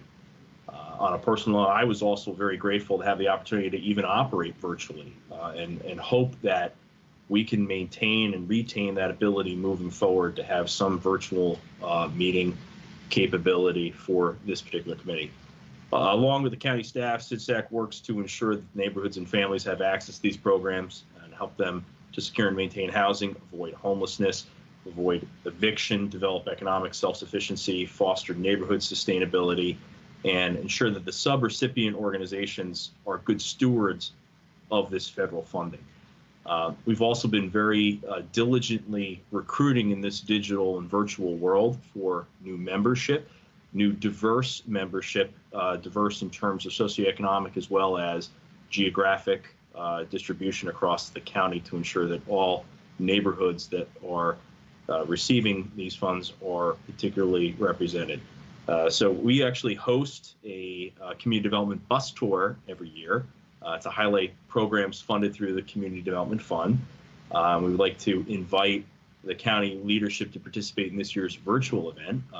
Unfortunately, not going to be on a bus this year, but we're going to still try to tour some of the great grant programs that we support virtually starting at 6:30 on April 7th, that first Wednesday. So thank you again for the opportunity, and here for any questions. Thank you, Mr. Denning, for your comments and the personal note with respect to access to the meetings. I wonder if there may be some one-time investments that we might want to consider to help with that equity, the benefit of digitally attending meetings, certainly. So with that, colleagues, we've heard from our commissions and our housing leaders working in tandem. So open the floor to questions that as you may have them. And I will just start with one and then we'll go to Mr. Karantonis. And my question is for Ms. Venecia, if you can speak a little bit. Ms. Hogan from the Housing Commission mentioned that she talked about the high goal that was in the Affordable Housing Master Plan. And 3 years ago, I said that goal is something that is important to me, and it still has to be. It's a difficult moment. I guess my question is, going forward over the next few years, we know we had an investment 2 months ago in affordability that the Housing Equity Fund that Amazon has helped fund, or the Washington Housing Conservancy, which is partnering with Amazon, has helped fund. Do we have any sense, we will certainly have to do a number of additional units, but do we have any sense over the next 3-5 years as to whether that may help us towards the higher range of the goals that Ms. Hogan was mentioning? Sure. Yes. Thank you, Mr. Chair, for your question. So as of now, so as Ms. Hogan mentioned, our goal by 2040 is for approximately 17.7% of the overall housing stock to be affordable. As of the end of 2020, we are at about 9.8%. So we actually have been incrementally moving towards that goal. But as she said, we still have a lot of work to do. So in terms of the units that are being brought online, we do count towards this goal any and all units that do have any kind of committed affordability with them. That would include the units that were recently acquired by the Washington Housing Conservancy in partnership with Amazon, because those do have covenants associated with that affordability. So they will be committed, even though not through a county agreement, they will be committed to be affordable in the long term. So yes, those will count towards our larger inventory. And we also have a number of other pipeline projects that we are looking to bring online. And so, as you said, whether it's funded through county agreements and county funding, or whether it's through one of these other partnerships. And in this case, with the Washington Housing Conservancy, there were no county dollars that went towards that acquisition, but we can still count those towards that overall goal that was outlined in the 2015 Affordable Housing Master Plan. Great, thank you. That's helpful. We'll go to Mr. I really appreciate it. I know there'll be additional questions. Mr. Karantonis. Thank you, Mr. Chair, and thank you, Ms. Venezia and Ms. Friedman for the presentation and for very hard work over a very, very challenging year. I mean, the numbers alone. I wanted to, if there is a highlight in this budget, is the additional appropriation, the additional investment in the housing grants. But there is a trend that concerns me. You say, and that strikes me, 94% of the takers of the eligible households are in CAFs. That means that the CAFs are very expensive. That means also that these households don't make the money, or they don't have income to afford the committed affordable rent. So what will happen? Is that a specific COVID effect? Are we going to expect an improvement if we have a recovery, or is this there to stay? And I've seen with, I am pleased to see that we adjust the maximum allowable rent, but still it doesn't seem that we are making any inroads in market rate housing and supporting households that we want to retain also in market rate housing. So what is the trajectory there? Because on the CAF production, we have already talked about that. We are behind and catching up. I mean, there's a cumulative effect of that. It's not like, every time that we are losing, we are not complying with our goal, we are even further away from that. And it will be even more difficult to catch up because the market goes away. So talking about the housing grants first, what's the outlook immediately in front of us? Happy to discuss with you, Mr. Karantonis. This trend is not new to coronavirus. And if you see from prior budget years, we had a steep decline of market affordable units from 2000 to 2010. I don't know the exact number, but it strikes me that we lost somewhere around 20,000 units. Yes. That's correct. So the CAFs really are more plentiful than the market affordable units at this point. And this collaboration or use of the CAFs to house people who receive housing grants and housing choice vouchers has been this way for some time.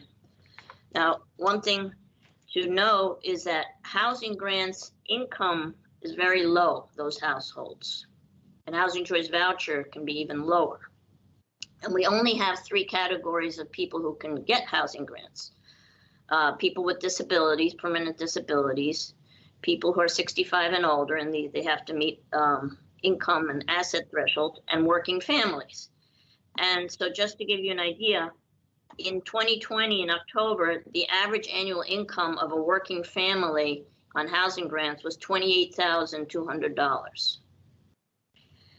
The average annual income for a person with disabilities was $14,925. So these are extremely low income households.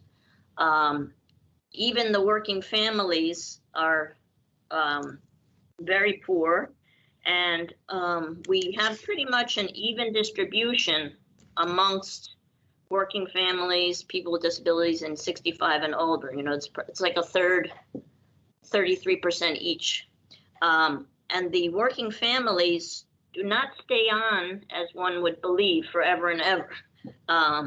In fact, we do an analysis of people who have been on the program 5 years or more, and there's about 502 who have been on 5 years or more, but only 55 of those are working families. So it's really we're maintaining people with permanent disabilities and very low income seniors for the large part. During coronavirus, we did, as I said, provide more flexibility because there were, among working families, a loss of income. And we took some substitutes, for example, unemployment insurance in lieu of the paycheck. We do plan on returning to the regular guidelines as of July 1st, and in order to sort of taper off the extension of that flexibility and to bring some of the amounts of the subsidies down. We did only take on an additional 102 households of working families during fiscal year 2021 or so far, but if people cannot comply with the previous guidelines as of July, we will be closing their cases, most likely, unless there is some other source of funds that come through from external. Sure. Yeah. Mm-hmm. Got it. Thank you. Sorry. Okay, Ann, did you want to talk about market affordable? Sure, yeah. And so the market affordable, those go towards our overall housing goal as well. Of course, we don't have ongoing committed affordable at those properties, which is why we consider them to just be market affordable. We are seeing a slight uptick in the available of market affordable. We think just because, as you can imagine, with COVID, overall rents have declined. So we're not super surprised by this. Time will tell if this is temporary or if this will stick. But at least for now, again, we are seeing more units sort of shift down into what we would call the affordable range. So that, at least for now, is promising for the households who need that relief. But back to Anita's point, we really do rely on our committed affordable to be that ongoing supply for the DHS clients, the housing grants, and the permanent supportive housing clients in particular, just because, it impacts DHS's budget as well for those programs. If they put a client in an apartment where the rent keeps going up and up and up, either the subsidy needs to keep going up as well, or it might even reach a point where it's just maxed out and they have to move that client, which is not ideal. And so the committed affordable units, the reason those have worked so well, as Anita said, is because it just provides more stability in those rental rates and also those ongoing partnerships with our affordable housing providers who are building and providing those units in the longer term, and their partnership with DHS and those programs. Yeah, I guess that, we have had in the community a long policy discussion whether, investing in more lower AMI committed affordable is not the also fiscally more efficient way to house this household. So what I'm hearing is that more 30 and 40% households that will not exit this category anytime soon have to be subsidized, have to be supported, which is great. But that means also, that has for me consequences about thinking about what the future of committed affordable, income mix has to be, which doesn't make it any easier, I know. So, okay, I will yield, Mr. Chair. Thank you for the questions and for both of our staff leaders, for your thoughtful responses. I think it's Ms. Crystal, then Mr. Dorsey, and then Ms. Garvey. Go ahead, Ms. Crystal. Or is it? Well, I wanted to sort of key off the same questions and to just highlight something Ms. Venezia said in her comments. I think that's so helpful and so important that sometimes gets lost, that our housing grants clients and neighbors are in CAFs, not just out of necessity, but actually as a matter of policy, that's the best and most stable form of housing. It's not just a sort of cost effectiveness measure, although it is also that, but it's because of the stability. With no guarantee with a market rate affordable unit, not only is there the fiscal consequence of potentially the county filling the gap, but there's also the stability issue for the family themselves. And we really want people, especially when their kids involved, right, in a school boundary situation, right, that they want to stay in, to not have to get bumped from housing to housing, which is more likely to happen with a mark. The downside, of course, with CAFs is that we have a finite number of them, although I suppose that's also true of market rate. And so I think one of the concerns we've heard from a very helpful advocacy group that's organized themselves in recent years, particularly elevating some of the experience of our Asian American and South Asian American neighbors, is that their participants or their membership are having a hard time finding CAFs, which is sort of not given Ms. Hogan's compelling points about our needs for more in the community, and Ms. Friedman's note, right, that we lost almost all of our marks in the years prior to the adoption of 2015. I think this is always sort of the challenge, right? The housing grants is an entitlement, right? So if you qualify for it, you get it. So I guess what I'm trying to understand is how many people, and can we put our fingers on this data, qualify for a housing grant because of their income levels and their meeting of the other criteria, yet end up leaving the county or in some kind of unstable situation because they can't find a CAF. I guess that's maybe a question that can only be answered through anecdotal data, but I'm wondering, between DHS's caseworkers who are serving clients and maybe are seeing this, or CPHD, which recently has started to do excellent monthly work to capture all of the vacancies in committed affordable buildings across the county. Do we have a beat on this? Like, are there folks who aren't being served who qualify for a housing grant because there's not a CAF for them in their household? Please let me know if that question doesn't make sense. I can try to articulate it differently if so. Well, let me see if I can answer that. I don't have the information, and I may need to get back to you off the top of my head, unless Brooke Hammond Perez can somewhere out there whip out a data point for me.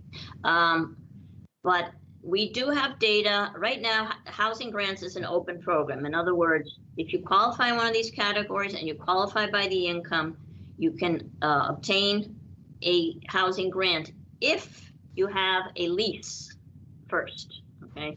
That's a very important point, because we did that intentionally, because we don't want people sort of saying, hey, let's all move to Arlington and see if we can. The lease has to be available for a person to move into, and there has to be, and we have to be able to verify that the amount that a person is going to be paying to the landlord with our check and their counterpart contribution, because remember, a housing grant beneficiary pays 40% of their income towards the rent, okay? It has to be within their reach so that they're not depleting their complete earnings and becoming impoverished by living in an apartment. So it is hard to know what the universe is out there of those individuals. Because having found that lease or that apartment, which is in most cases a CAF, is part of the qualification criteria. Is part of the qualification criteria. Okay. Right. But not necessarily a CAF. It could be a mark, but it's most likely going to be a CAF. And so you will see that as we build CAFs, there's usually an accompanying surge in the housing grants number of applications, and we don't approve all applications. I can get you that information too. Some applications are denied, but there's usually a parallel process of CAFs, housing grants, CAFs, housing grants. And that's how we make, but one has to realize that the families that are, the working families is one component. We have a lot of people who are elderly and disabled, permanently disabled, who are benefiting from housing grants because they can't afford to move anywhere else. So what would be the friction or the challenge point if we were to just say tomorrow, we're going to set maximum allowable rents, not, sort of at a function of committed, affordable, or covenant, but just an average rent in Arlington County? What, besides costing a lot more money, what, if anything, would happen? I mean, you had given, for example, people need to be able to make some 40% of the rent payment out of their own income, right? So, well, what happened before when we didn't have the MARS, the maximum allowable rents going up along with this, with the 60% AMI, we had people spending 45% of their income or 50% of their income because they had to supplement what the maximum allowable rent wouldn't pay. For example, if you're a let me just get this out here. If you're in a one-bedroom unit, and your rent is above whatever the maximum allowable rent is, you're going to have to pay 40% plus the additional amount. So it's more. Okay, so the burden to the individual goes up when the MAR doesn't go up along with the 60% AMI. Got it. So if we were to raise the MAR, people could afford more expensive market rate units. Yes, and the subsidy would be deeper. Mm-hmm. Okay. The per person subsidy would be deeper. But they would have to qualify for a lease first before they get the program. Yes. So they would have to have in advance the income to qualify for a lease, and then later this would have, and that's not a very likely scenario. Yeah. With the CAFs, they are more likely to qualify for the CAF, and then we supplement. Yeah, thank you. That's a good point, Mr. Cardones. Okay, the only other thing I have before I'll yield is just I don't know if there's any insight to be shed from housing staff, with just your kind of work to identify where the vacancies are in the county about, any insights you have on this question of, is there a kind of groundswell of folks who could be served by our housing grants program, but are limited by the number of CAFs that are available. And by asking for insights, things that you all might be seeing in terms of the waiting lists on new CAF buildings, et cetera. I mean, we can certainly get you data by, obviously we have this in our CPHD can help us get this data of percent of individuals living at a certain level, income level in the county. But then you have to cross-reference that with their age and whether or not they have a disability and whether or not they're a working family. That's where you get into sort of difficulty. Okay, thank you. I think that would be helpful. Thank you for the questions, Ms. Crystal, and I think this is important as we're working on it, and I will be interested in it. I think I'm sure we'll have follow-up questions, but I think it's Ms. Garvey actually next, and then Mr. Dorsey. Go ahead, Ms. Garvey. I think. Thank you, Mr. Chair. Yeah, I'm going to return to housing grants question, but first a couple of comments or observations. I was really pleased to see the capital needs inventory here that we're working on. I think that it's I think important for us to get this overall sense of where we are. And I also appreciate Ms. Vanessa, your ability to say it was that, to that 17% goal. I think you said 9.8% is what we are at right now. Because Ms. Hogan she's absolutely correct in it, and I know I've heard this ever since I got on the board. It gets grimmer and grimmer every year. It feels like we never make any progress at all. But at least we're halfway there, a little over halfway there, which provides a little hope. And then we've sort of touched on a little bit. I do find the Washington Housing Conservancy and what we're doing there with them as a sort of a new model for providing affordable units is a very positive. It's not taking any of our money, a very positive step. So I'm hopeful that we're kind of moving off the dime, because it's sort of felt like we're in the same kind of downward spiral for the last, my time on the board. So despite all our best efforts, so that's really great. So thank you. Yeah, just on the housing grants. So I wanted to just push a little bit. And this is a little bit, Ms. Friedman, in the vein of what do we want to keep that was working well? Was there some consideration of those folks who, because of the greater flexibility, were able to get housing grants and are staying there? Is there some flexibility at least on keeping those folks and not keeping that going for them so that they can stay there, perhaps not increasing the program and bringing on others? Is this something we want to consider a little bit? Because what's going to happen to those? And I guess the other follow-up question is, what's going to happen to those folks when those grants go away? Well, that is for your consideration, for the county manager's consideration, about, substituting income requirements for working families with either changing those amounts or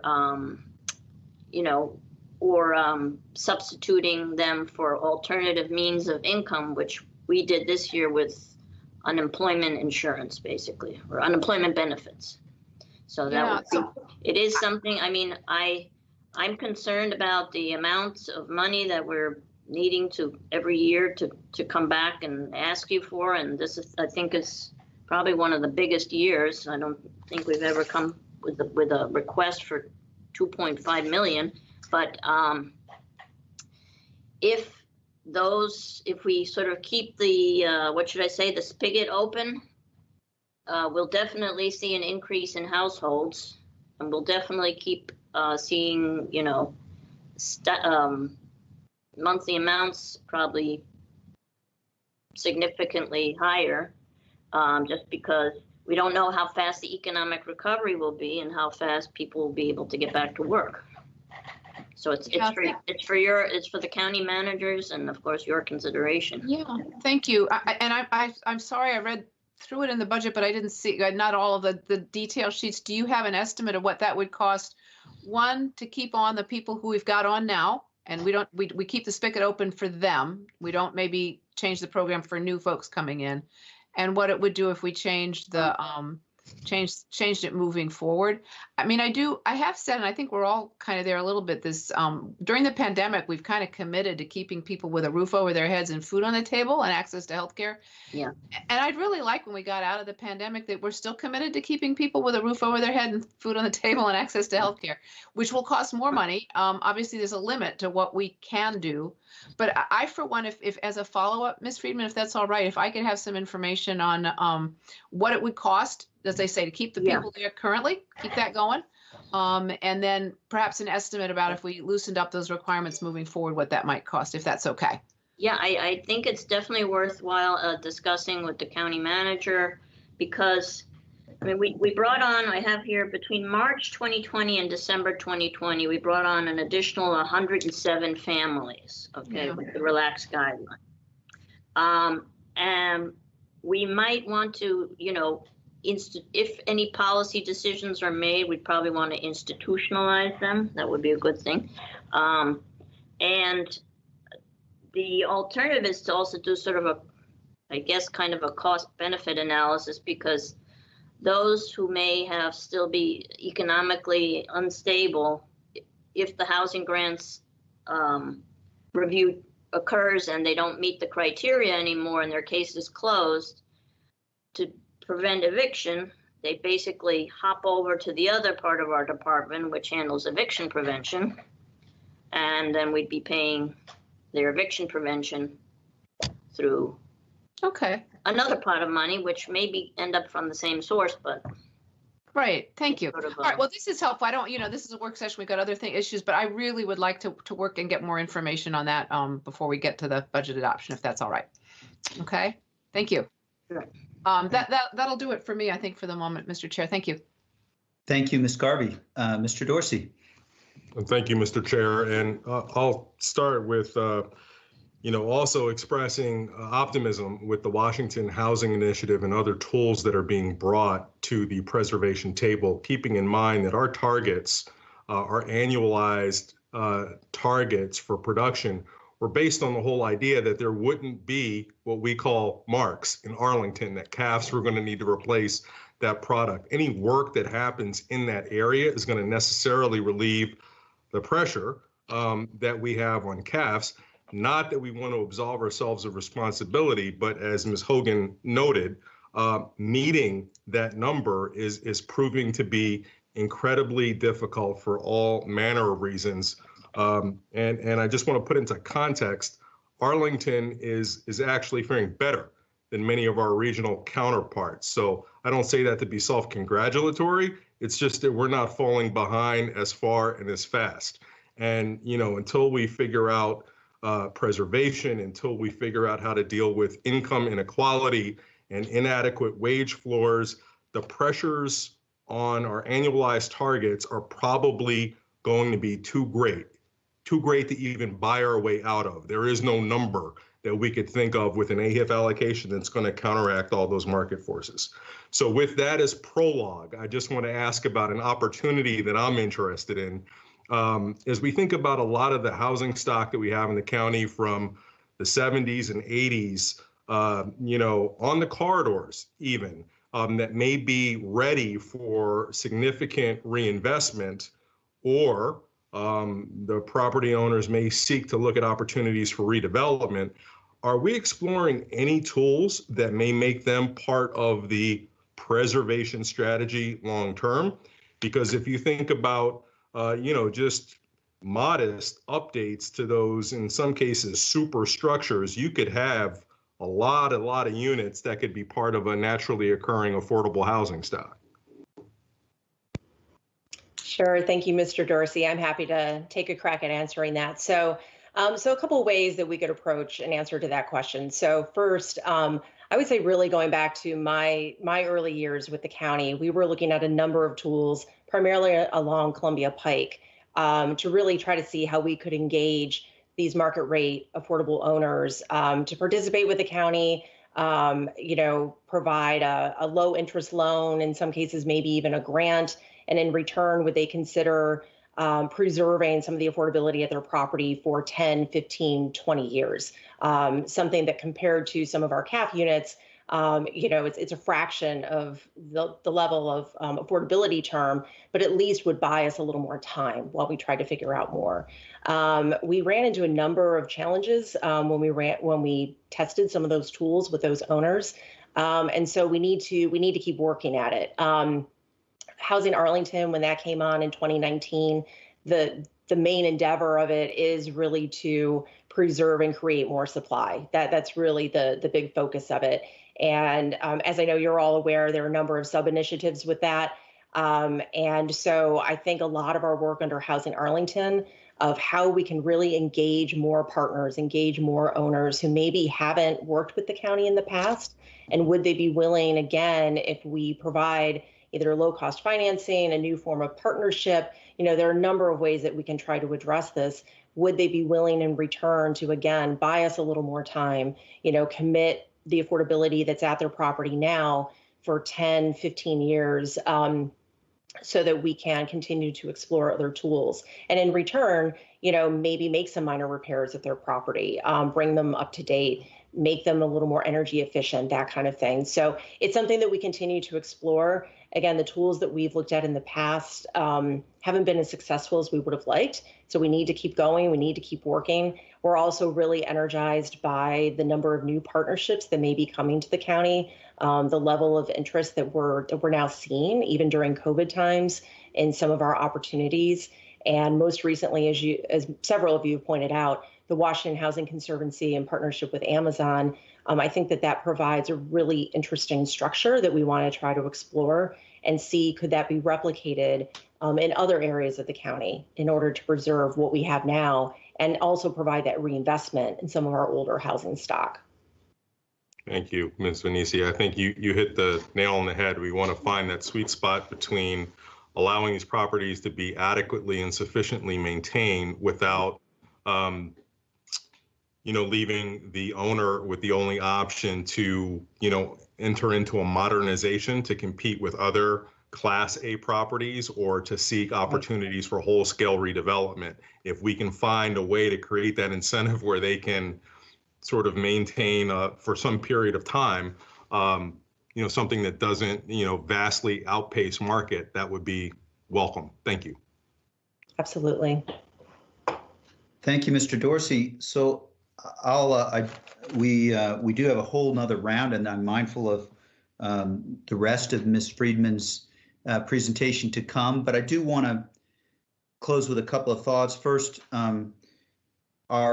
just a thank you to the manager and everyone on the call. Our commitment to eviction prevention has been a bedrock of what this board and this county has done, and we have to continue it. I will just note that it does concern me some thinking of a couple of residents who who I was in touch with who are multiple months behind. And as the moratoria end, we do have to, from my perspective, the 17 million in COVID contingency, we want to be careful because we want to see this through until the recovery with keeping people in their homes.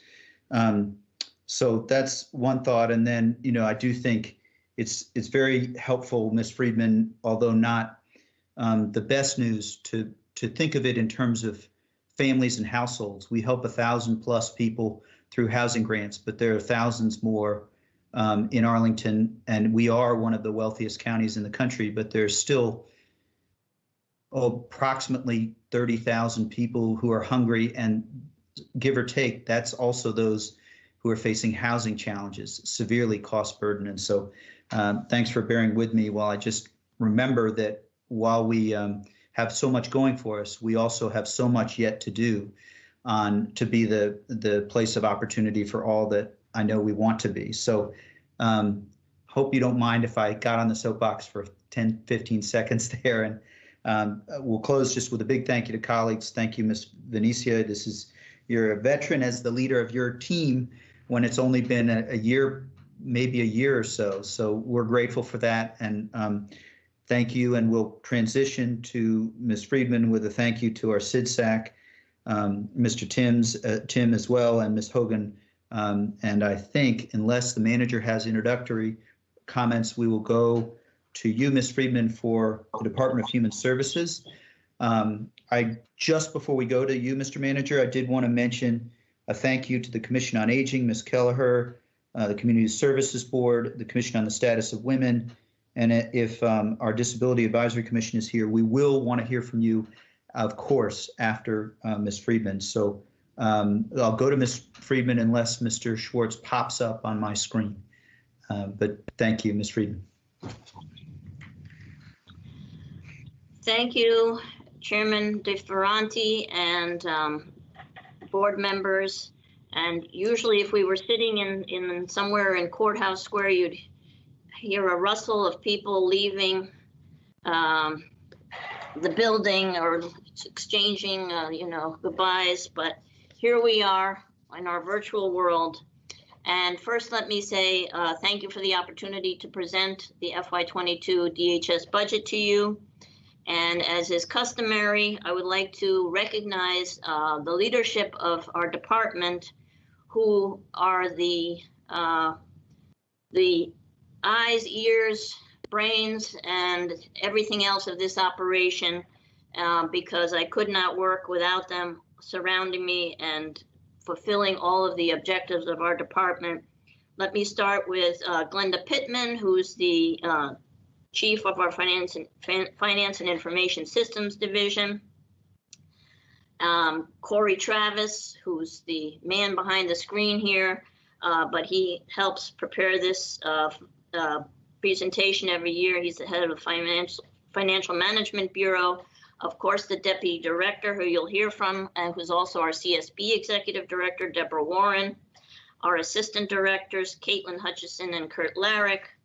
Our Aging and Disability Services Chief, Maimouna Duckenfield, and her Administrative Officer, I think, is on, Jim Baker.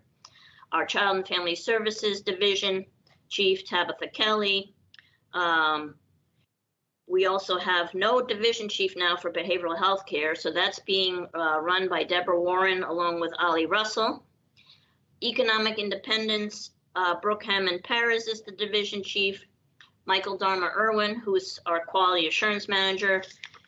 And last, but of course not least, Dr. Ruben Varghese, our Public Health Director, who's accompanied today by Robert Sharp, the Assistant Division Chief. Thank you to all of you. So our next slide is our current vision, mission, values.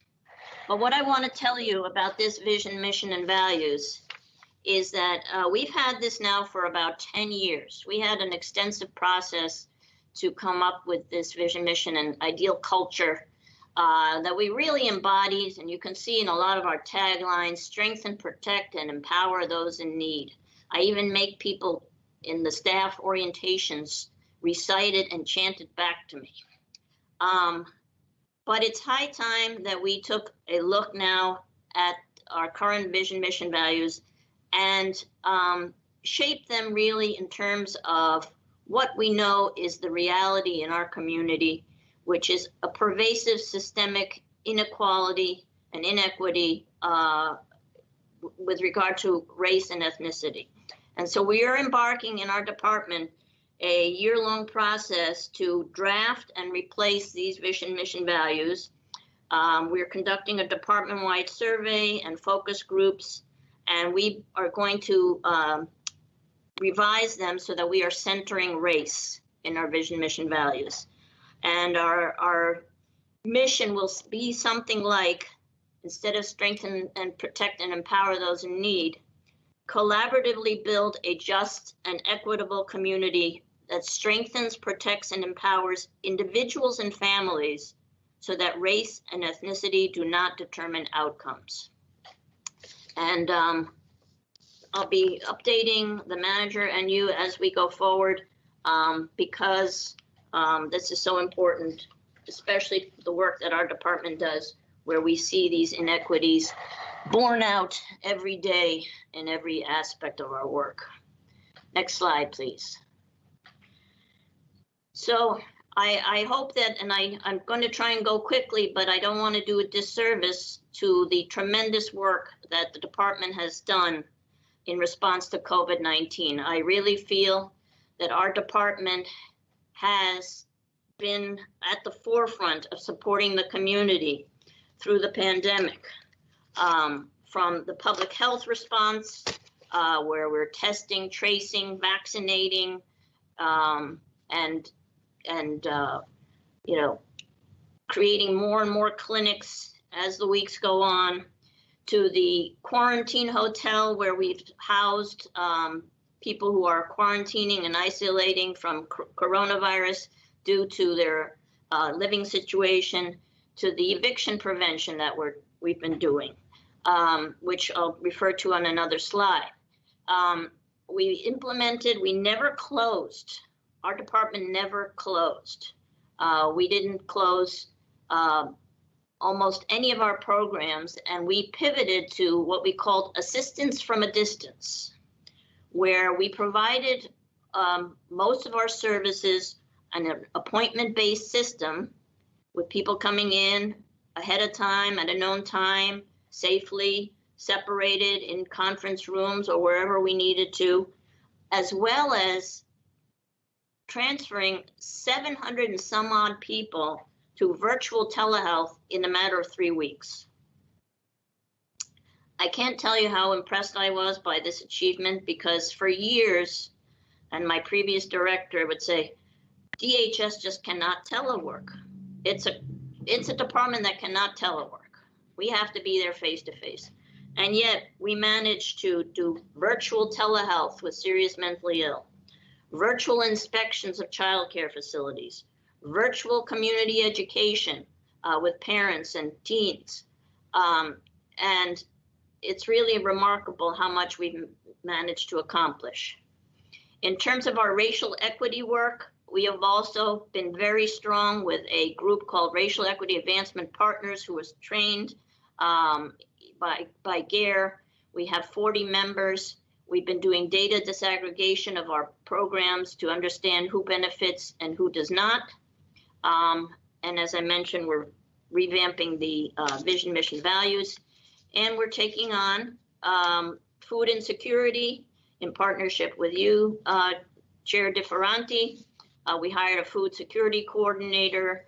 We implemented a $400,000 grocery cart pilot through our health partners. Home delivered meals were increased through our Aging and Disability Services division, and AFAC received additional support. Next slide.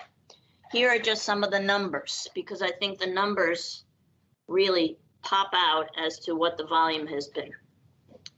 $8.1 million dispersed since March 2020 for eviction prevention, and that's a combination of local, state, and federal funding, assisting 3,208 households. This is as of the end of December with our partnership with Thrive. In a normal year, we would distribute 1 million. This is 8 times that amount. Contact tracing, 14,367 investigations. COVID vaccines administered. Now, of course, this is going to vary because we're now on March 9th, and this was data from February 27th. We're even higher, and I'm sure Dr. Verghese has those numbers at his fingertips. We're in the tens of thousands. Customer service, we manage the 1300 line, which is the primary food and housing and economic assistance line to the county. 19,000 calls in the first half of FY 2021, an 80% increase over 2020. And of course, the quarantine hotel, which still is in existence on Columbia Pike. It's a 24/7 operation housing those vulnerable individuals who were impacted by coronavirus. I'm going to turn over to Deborah Warren to talk about how we have been reopening amid coronavirus.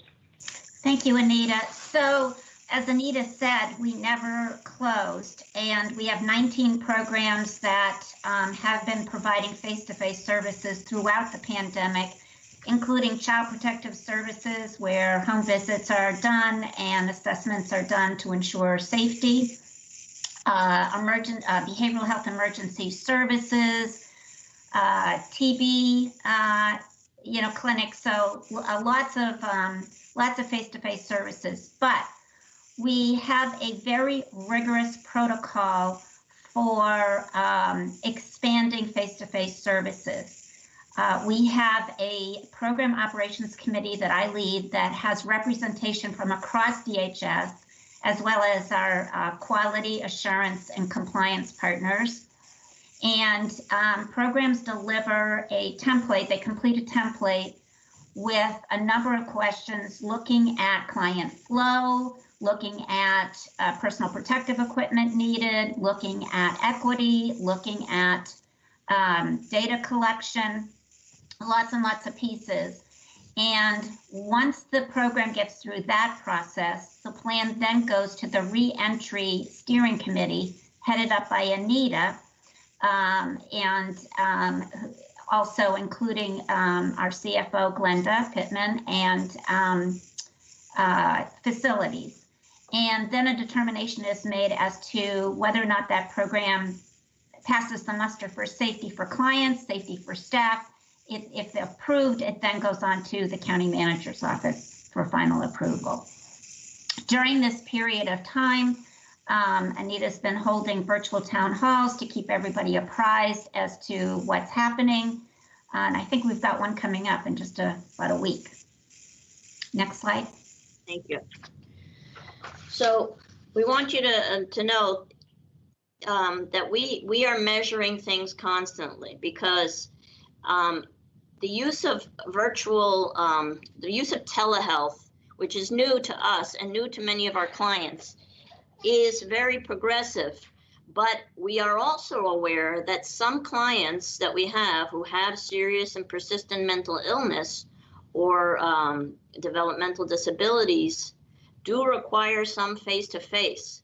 And that is why we have had this analysis based on client outcomes and what we perceive as the risk to clients. Of course, safeguarding staff in the process may require some face-to-face, and that's why we're bringing some of those programs back online. Let me discuss to you a little bit about our DHS equity pilot. So in addition to the REAP program that I was talking about, we decided in the last year to take on disaggregation of data in 5 programs: homeless services, senior nutrition, maternity clinic, children's behavioral health outpatient, and substance use disorder outpatient. What does this mean? Well, you may recall I've presented in past years that we have a robust performance measurement planning system that we started 10, 11 years ago, and we have about 80 of these plans. They're attached to the budget, so you can see them when you click on the electronic version of the budget. And we measure along 3 levels of how much we do, how well did we do, and is anyone better off? Well, we said, is anyone better off is no longer sufficient. We want to know who is better off, and who is better off by disaggregating the client data by race and ethnicity. This is an example. I believe we sent you the full copy of this outpatient substance use program performance measurement plan. But I want to be transparent in that we did discover some inequities, some disparity in outcomes. And you can see that here, for example, in our outpatient substance use program, where we're striving for an overall success rate of 66%, we have a lower participation of African Americans, Blacks, and their abstinence at the end of the program at discharge was lower. Sorry, that's what I mean to say is at the end of the program, 47% were abstinent as compared to 63% of who participated. And you can see that the abstinence is lower for people who are Black as compared to people who are white, Asian, or other, or Hispanic. And we are concerned about these issues. So when we discovered this, we did a deep dive analysis, and we are continuing to do action planning to understand what is the root cause of this discrepancy. We're looking at whether or not the participants are court involved, how that court involvement may relate to outcomes. We are looking at improving engagement with different kinds of interaction. We are looking at the effectiveness of telehealth or not in some of these programs. And so I just want to let you know that this is an ongoing process that I'm happy to report on, and the methodology is evolving. Deborah? Next slide. Okay. So here are some of our budget highlights, starting with food insecurity and increasing access to food. Thank you very much for authorizing an ongoing FTE. We have hired our food security coordinator. You can see that our SNAP applications have increased by 22%, and AFAC has increased, their client number has increased 10% in the last year due to the pandemic. And AFAC received a $100,000 COVID increase funded by FEMA, which is good. There'll probably be more opportunities out there. In terms of children's crisis response, we have been advocating to expand our, we call it CR2, It's mobile crisis outreach, intervention, stabilization. They are providing face-to-face services during the pandemic. And we received a $1.2 million grant. This is a regional project, which increased the staffing, almost doubled the staffing, with an additional 8 crisis counselors, 2 supervisors. We also expanded the age range because there is a really big push to address young adults who are having their first episode of psychosis. So that was one piece that we felt that we could do. And that service is available, as I said, to the region. And moving on to medical detox, we had a social detox, and the Department of Behavioral Health and Developmental Services did away with that license. That's a service we can no longer offer. So we had to pivot to medical detoxification services, which is a best practice and ensures a much better outcome for clients.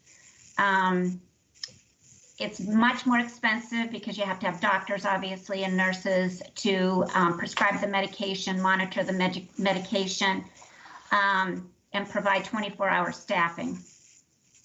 So the increase there is $1.4 million. We do have a vendor on board, and we are working closely with that vendor to open our new service probably beginning of May.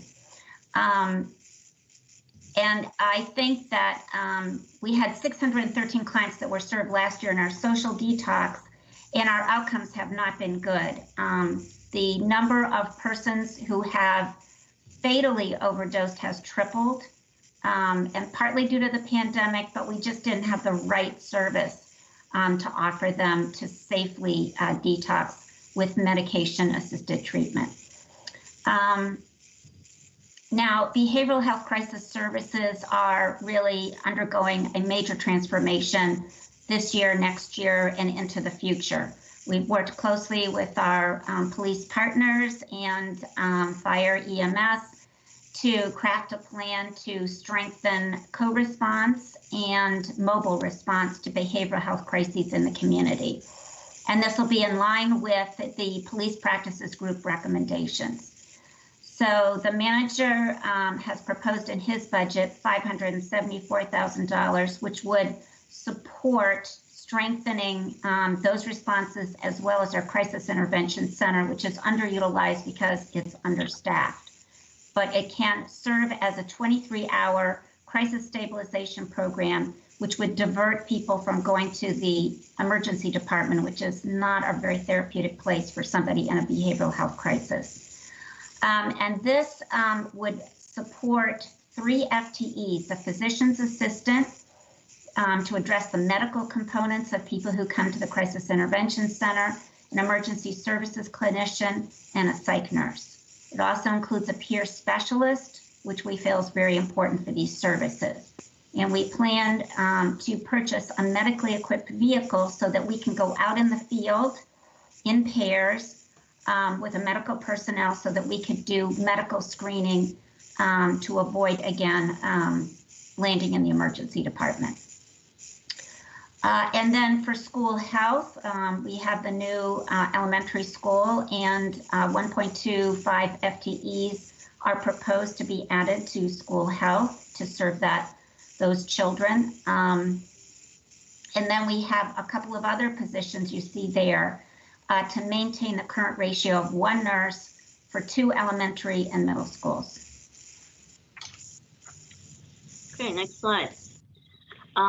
So our total proposed budget is $156,088,709. That's a 7% increase. Our revenue is expected to increase by 5%. Our funded FTEs requested are a change of 17.5 FTEs. Now, I will call upon Deborah in a minute to describe some of the grants that are funding this, because 1.25, as mentioned, is for the Reed Elementary, 1.0 is for the Food Security Coordinator, 3.0 are for the police practices previously mentioned. But we did an extensive fundraising in the past year by garnering grants for many behavioral health programs. So I thought, Deborah, you could just describe that briefly. Sure. As you can see, 10.5 FTEs are added in the budget that are grant funded. We're always looking to diversify our revenue so that we don't have to rely on local funds. It's not really clear on this, but we applied for successfully a Department of Justice grant for almost $1 million to address the opioid crisis, and that's enabling us to hire case managers and other personnel to support the outreach when somebody overdoses, to see if we can engage them in the treatment that they desperately need. We also have applied for several grants through the Department of Behavioral Health and Developmental Services successfully.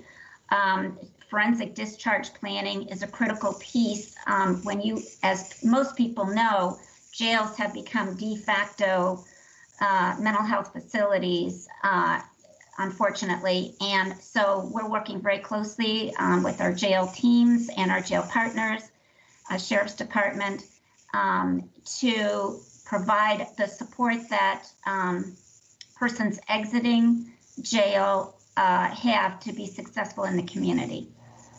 We also, I mentioned the Children's Regional Crisis Response Program. That's a significant increase that we have there.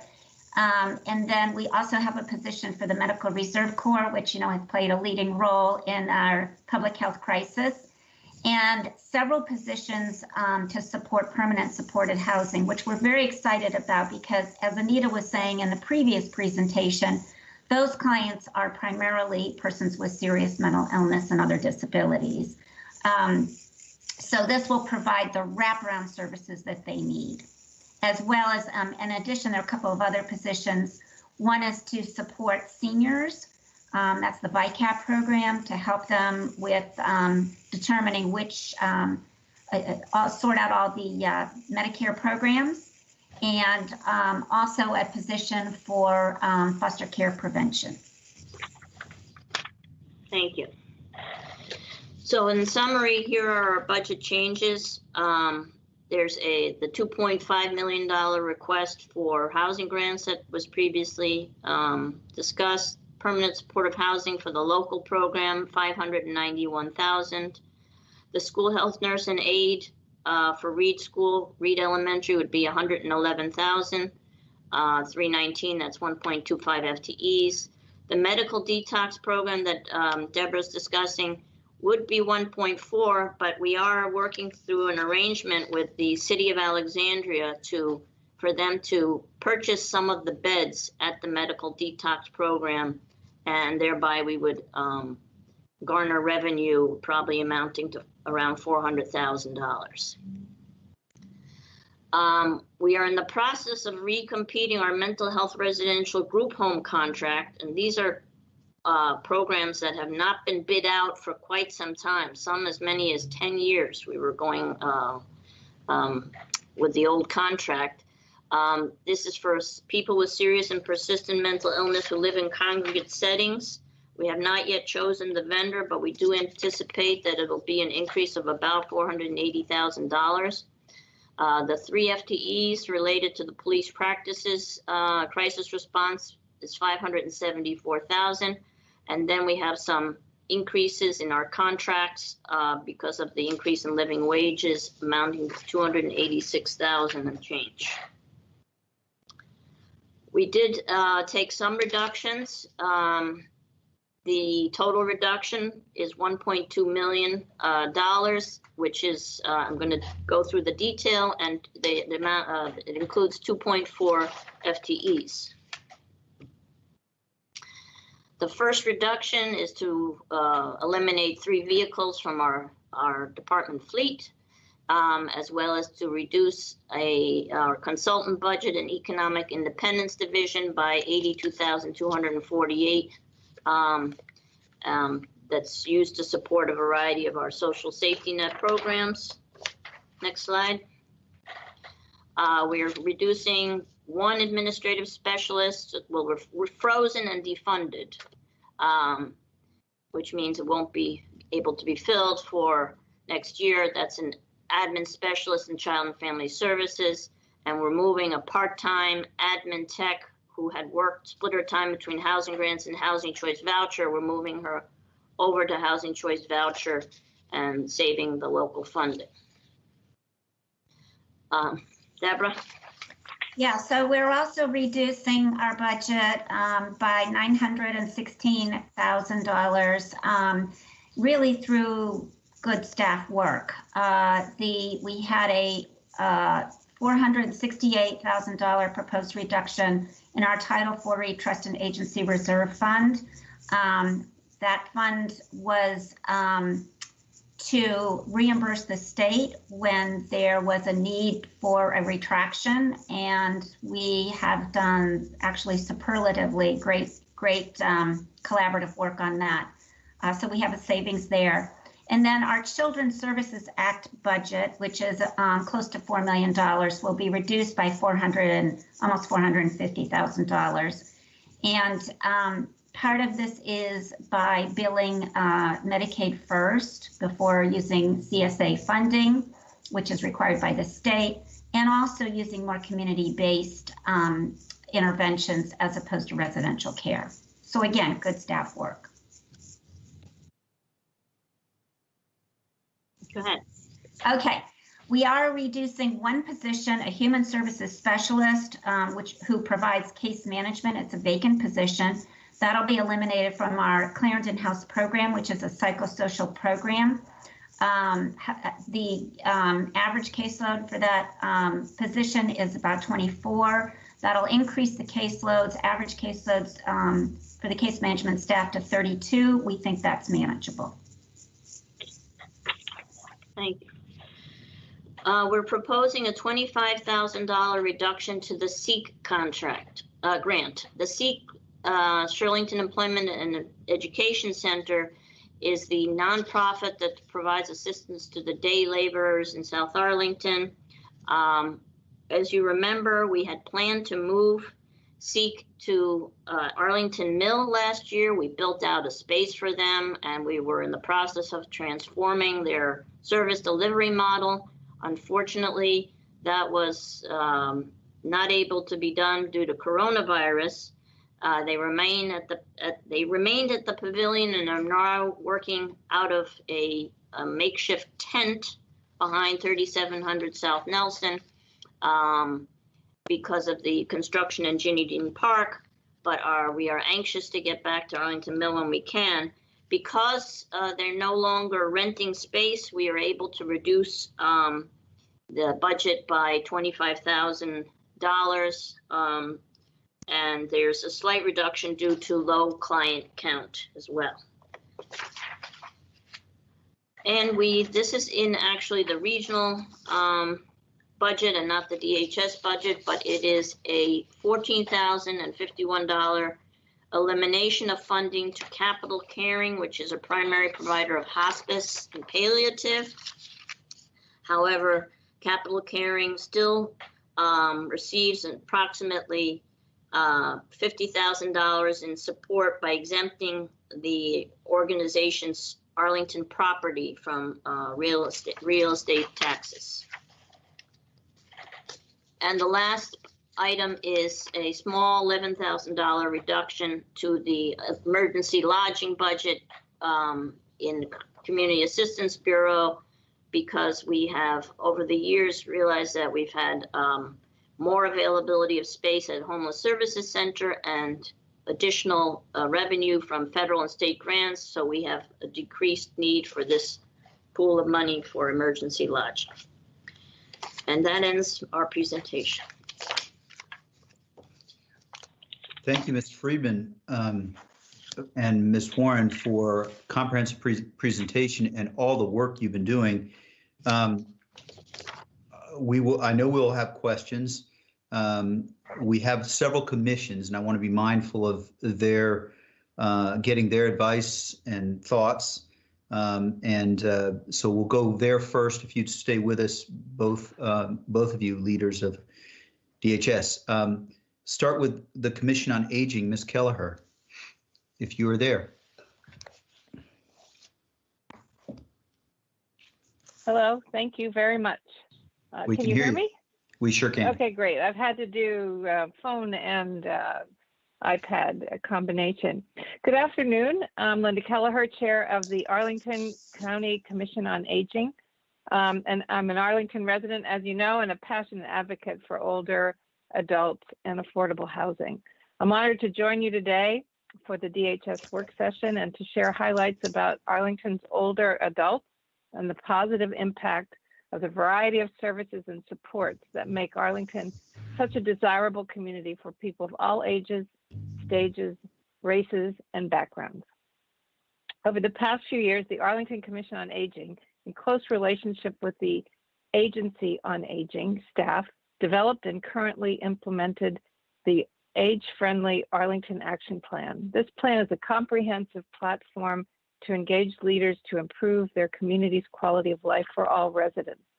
And it's not just about boomers. Across generations, many individuals are attracted to and want to remain in Arlington for similar reasons, for opportunities to live, work, play, and serve in their community. We thank the County Board and DHS staff for their years of ongoing commitment to this plan and the ideals that are outlined within it. From the most current census numbers, Arlington's total population has grown by 5% from 2014 to 2018. The total population of adults 60 years and older has increased nearly 3 times that amount. I can spend my time today discussing numbers like the 36,000 adults in Arlington age 60 plus and above, and the 70% who own their own homes, the 527 who received close to 100,000 home delivered meals in the last year, or the 21% who do not currently have internet. But I'd like to highlight more about the people we serve. The residents of affordable housing residents like Culpeper Garden and Claridge House, who have affordable quality homes and networks of supportive services. The staff who have helped residents in assisted living and nursing homes remain safe over the past year. The aging and disability staff who conduct home visits, deliver meals, spend time coordinating care to keep our neighbors safe and independent in the community of their choice, and most recently spearheaded an outreach to connect older adults with access to vaccines. The many older adults who support the most vulnerable in our community, such as Meals on Wheels, drivers, friendly callers, after-school tutors, drivers to vaccine appointments, and patrons of our local business. They've all been part of an incredible team in this county, and it demonstrates the quality of caring. I ask each of you county board members and leaders across the county to support the goals and objectives outlined in the Age-Friendly Arlington Action Plan. The goals will take time and resources, and we're working in collaboration across a lot of different commissions because we all will benefit by these, the implementation of this plan. The Commission on Aging requests that you build upon the lessons learned over the year and prioritize supportive services for older Arlingtonians in both the community and in long-term residences. I remain in close contact with Culpeper Garden, as you might guess, and have heard many of the stories about the impact of the pandemic on those residents who are experiencing more acute needs and require more immediate interventions, often through the county's Adult Protective Services Unit, a small team who has seen an 81% increase in reports from the previous fiscal year. Culpeper Garden is also home of one of Arlington's 2 affordable options for assisted living level of care. The other, of course, is Mary Marshall. Over the past year, no environment has been hit harder than our long-term care residences. The Aging Disability Services Division staff has created a long-term care committee to enhance the quality of care and quality of life in our long-term care residences in Arlington County. This, along with the Age-Friendly Arlington goal to support access, availability, and we hope increased affordability in long-term care residences in Arlington, we ask that you fund a long-term care coordinator who can help us toward accomplishing these goals. Over the coming weeks, my colleagues from the Commission and I look forward to meeting with you and discussing what I've outlined and exploring ways to build on the work that has already been done, but to also plan for the future of aging in our county. Finally, I'd like to invite all of you to join us for the Community Engagement Forum on Aging Issues. It will be on Monday, March 15th from 9:30 to 12:30. County Commissioner Garvey will provide some opening remarks at this premier event where we engage our community around matters that most to them on aging and collect their responses so we can take action and become a more inclusive community for all. We've also been receiving a lot greater input due to the technology. We're concerned because the technology is not available for all, but it has made us much more accessible to many others. Thank you so much for your time and all the work you do. We really appreciate it. Thank you, Ms. Kelleher. I see nods, and all of us know how much you've served our whole community. And so thank you for the report. And if you're able to stay with us, we may have questions. Before we do, I will note that you sent a letter regarding Claridge House and one other issue that is on my list to respond to. So we're working on that as well. We will we'll go to other commissioners so that they can also, and if you can stay, great. And if you can't, we will understand. But first, a thank you. So the next of our commissions that I'd like to go to is the Community Services Board. And I believe Jeanette O'Keefe, are you there?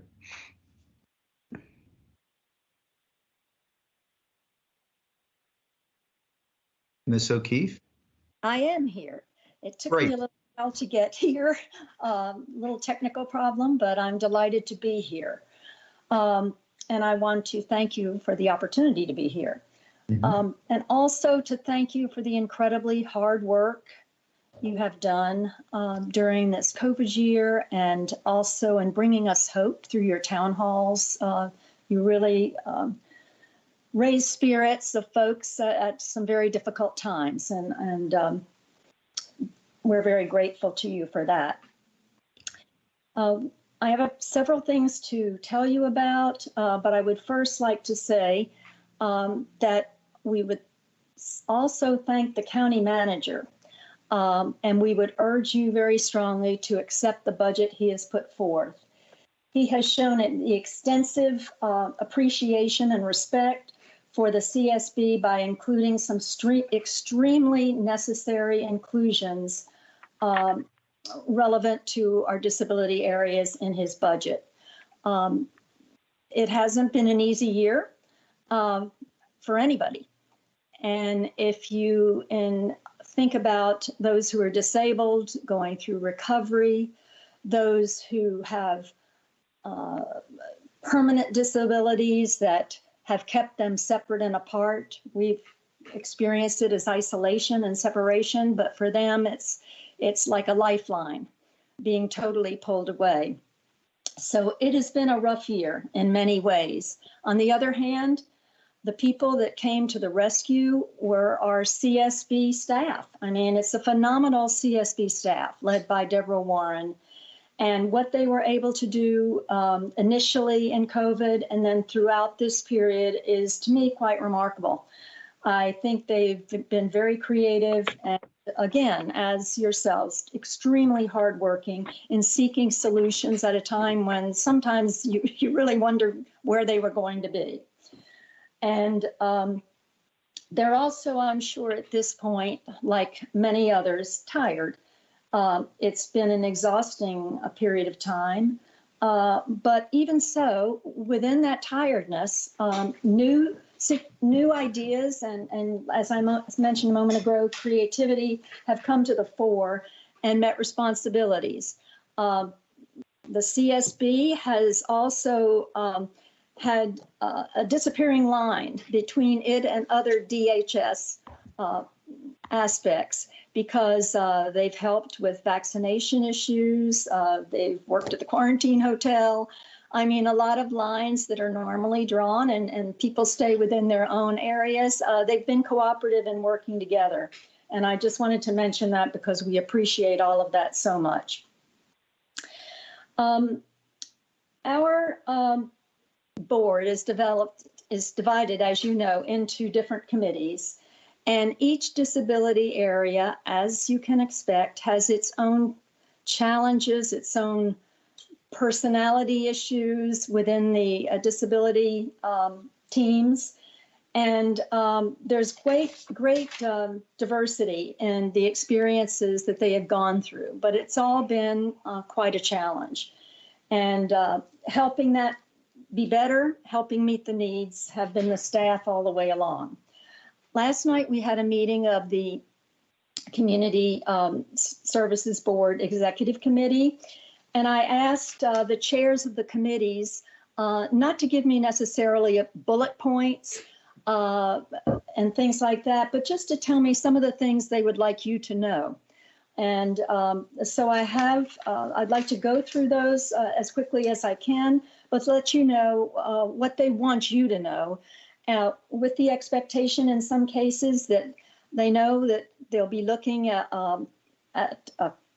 coming years, asking for certain things. But right now, most of our committees are working through those difficulties, making adjustments, and still meeting the needs of their clients. So I'll start with Child and Family Services. They very strongly want to stress that there's an ongoing collaboration and growing collaboration with Arlington Public Schools. And this is something that they work very hard on. It's blossoming and has enormous potential for meeting the needs of the clients. They also want you to know that, as I'm sure you already do, that the mental health crisis in children, with children in schools, has surged, and they expect that to be ongoing.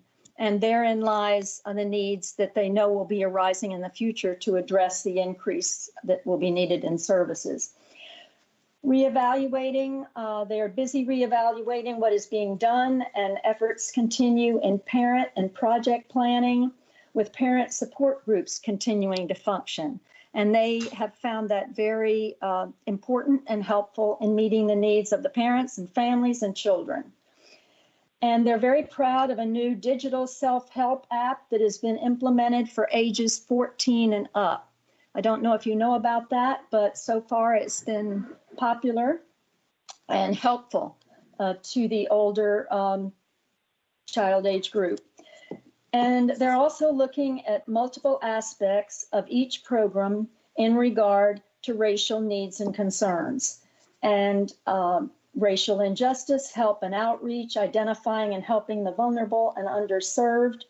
And they're really trying to do a close study of this. And that goes along with what Ms. Freeman was talking about part of the mission of the entire department. They're working, they want to stress that they are working with strong needs that will be, as I said earlier, ongoing as we deal with the aftermath of the coronavirus. And they expect that there will be future financial asks based on what is discovered and its prevalence and what's needed to help these children and young people appreciate and in the different ways that they need. And they appreciate everything the board has done so far to be helpful. And so that is their message to you at the moment. The next area I'd like to mention, and what they had to say, was substance use disorder. They're very excited about what Deborah Warren was talking about earlier, the expansion of a medical detox. It's been very long needed. It really has, the social detox really put a limit on how far we could help people. And so this is a very exciting move that will improve many lives. They're also revamping the Safe Station program and working with fire and police to implement the program in a different and more receptive way in the late spring. So we know that will be more receptive than asking people to go to the magistrate's office to as a safe haven and safe place. So we look forward to that getting implemented. And they stress that COVID has had a very negative impact on substance use disorder and mental health. Of course, it has.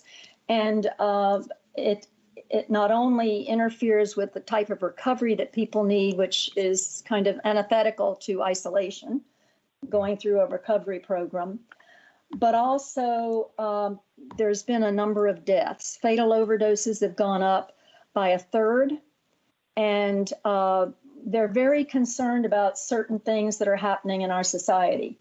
They're very concerned about fentanyl, which is not only turning up in some drugs now, but it's being, marijuana is being laced with it on occasion. And also it's showing up through fake kind of opiate medicine. So one could think they're taking opioid for something that they validly need it for outside of substance abuse, and find they're in a fatal situation. What's helping this is education that is on the agenda, and a great staff that's consistently working to minimize whatever and maximize education and minimize any negative effects that would be entering into the community.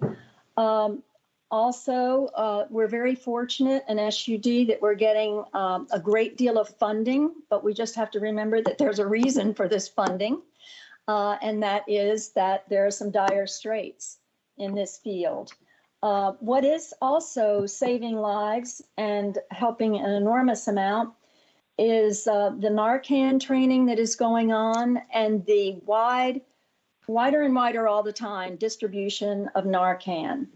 More and more people are going to be on the spot to save lives as necessary.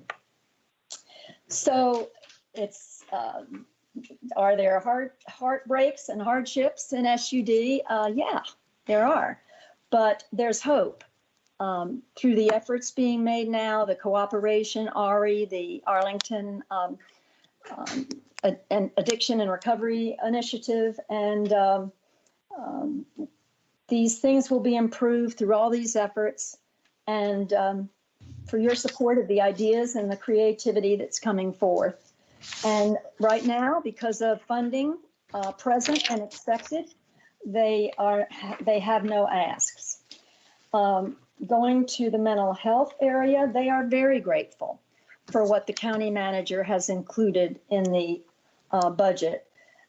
They didn't get some of the specific asks that they wanted, but a lot of these things these needs are being met through adapting services. And part of that is the cleverness of the staff in being able to reallocate responsibilities. And but for one of those is the young adult first episode psychosis, which I'm sure you've heard quite a bit about. And we are going to be able to meet some of those needs, probably not all of them right away, but we know that this is an issue, and it's being worked on with a lot of people coming forth with possible solutions. We did receive what was urgently needed, was a peer specialist position.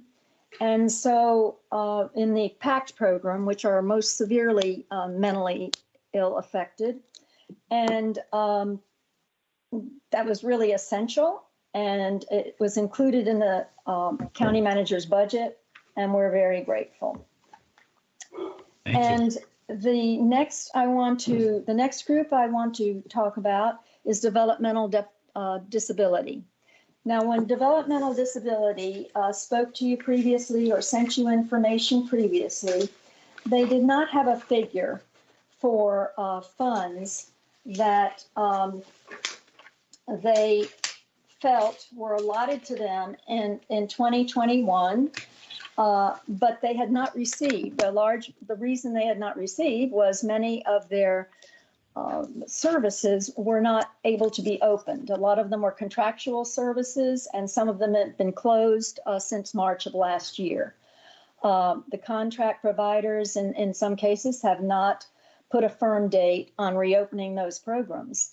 And so they really feel that they need, in this case, to make you aware of what they perceive and have believe is their the portion of it's a large amount of money, $4 million that were kind of expected for their use, but were not used. And they're concerned about, okay, what's going to happen to that now? We have needs in DD that we want to open day programs as time allows, and so they need to be expanded. And so they were hoping that you might strongly consider putting aside this money into a contingency fund to be looked at in the 2022 budget. It's very, very important in terms of DD's thinking. And I want you to know that there's right now quite a bit of money being spent in another area in DD, and that is the Irving Street home. And this home is being practically rebuilt. And Deborah Warren can give you more information on the specifics of that. And they appreciate that very much. And they understand that this was an incredible year. And so, and they know the reasons why this money was not able to be used for DD. It's just they kind of feel like, okay, whatever portion of it you could possibly put into a contingency fund for them. They know the needs will be there in the future. It's a particularly hard group when it comes to isolation, and because those programs are a lifeline for many people. So whatever you can do, whatever amount you would see fit to do at this point, they just wanted to put it forward so you would know their feelings and how great they felt this need was. Sure. At the same time, I want to let you know that the CSB staff is trying to work with ideas, creative ideas, to try to see how some of these DD issues can be helped. Again, Deborah Warren can give you more specific information on just what's being done to recognize that this has made a major impact on that group of individuals and clients. Thank you, Ms. O'Keefe. How we want to hear all the areas. We also other people that might like to speak. Yeah, just want to balance that if it's okay. Of course, no, that's fine. I can pretty much conclude now, other than to say that we are sorry for the loss in our older adult community and services. RAF lost people, so did Mary Marshall, and it's just COVID's COVID, and very regretful. But all in all, I want to tell you how much we appreciate your work and the work that is happening within the CSB staff. Thank you. Thank you, Ms. O'Keefe.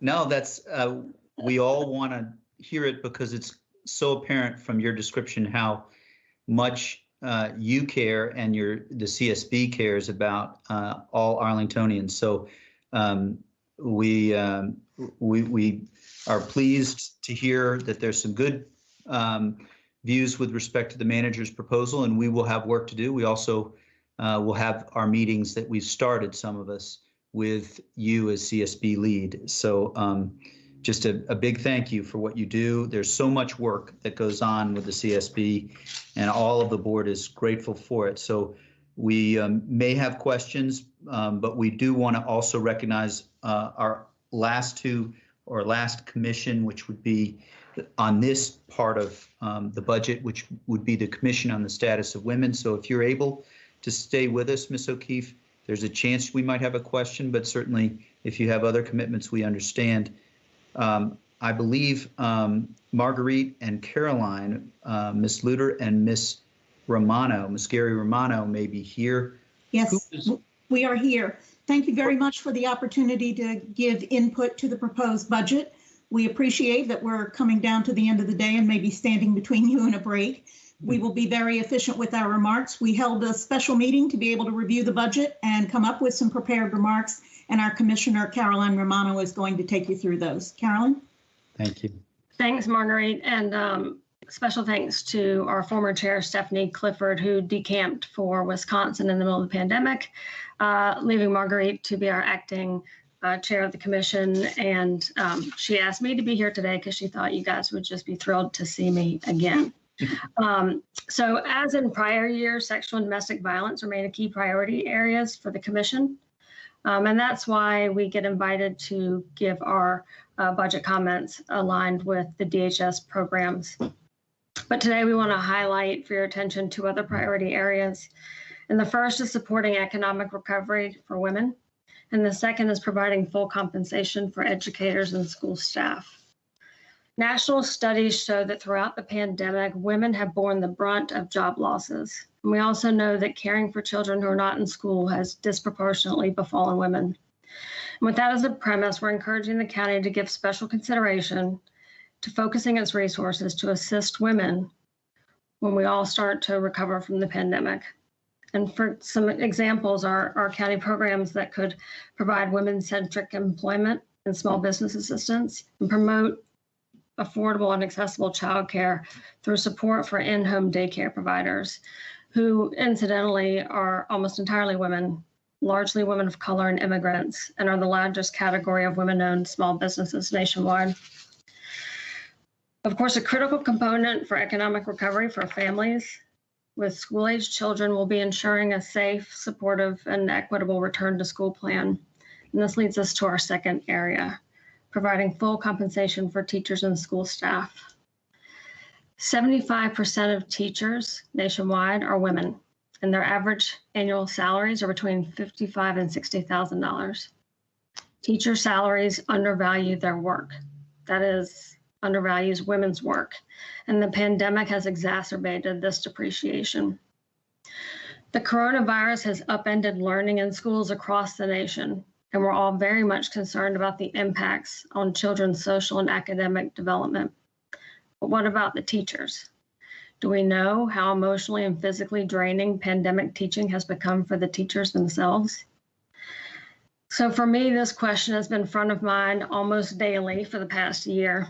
And this is most likely because I've found myself sort of auditing the fourth grade, thanks to the very thin walls that separate my son's virtual classroom / bedroom and my home office / extra bedroom. And what I've discovered, in addition to a whole lot about Virginia's colonial history that I didn't know, is that my son's teachers are superhumans. They show up every day.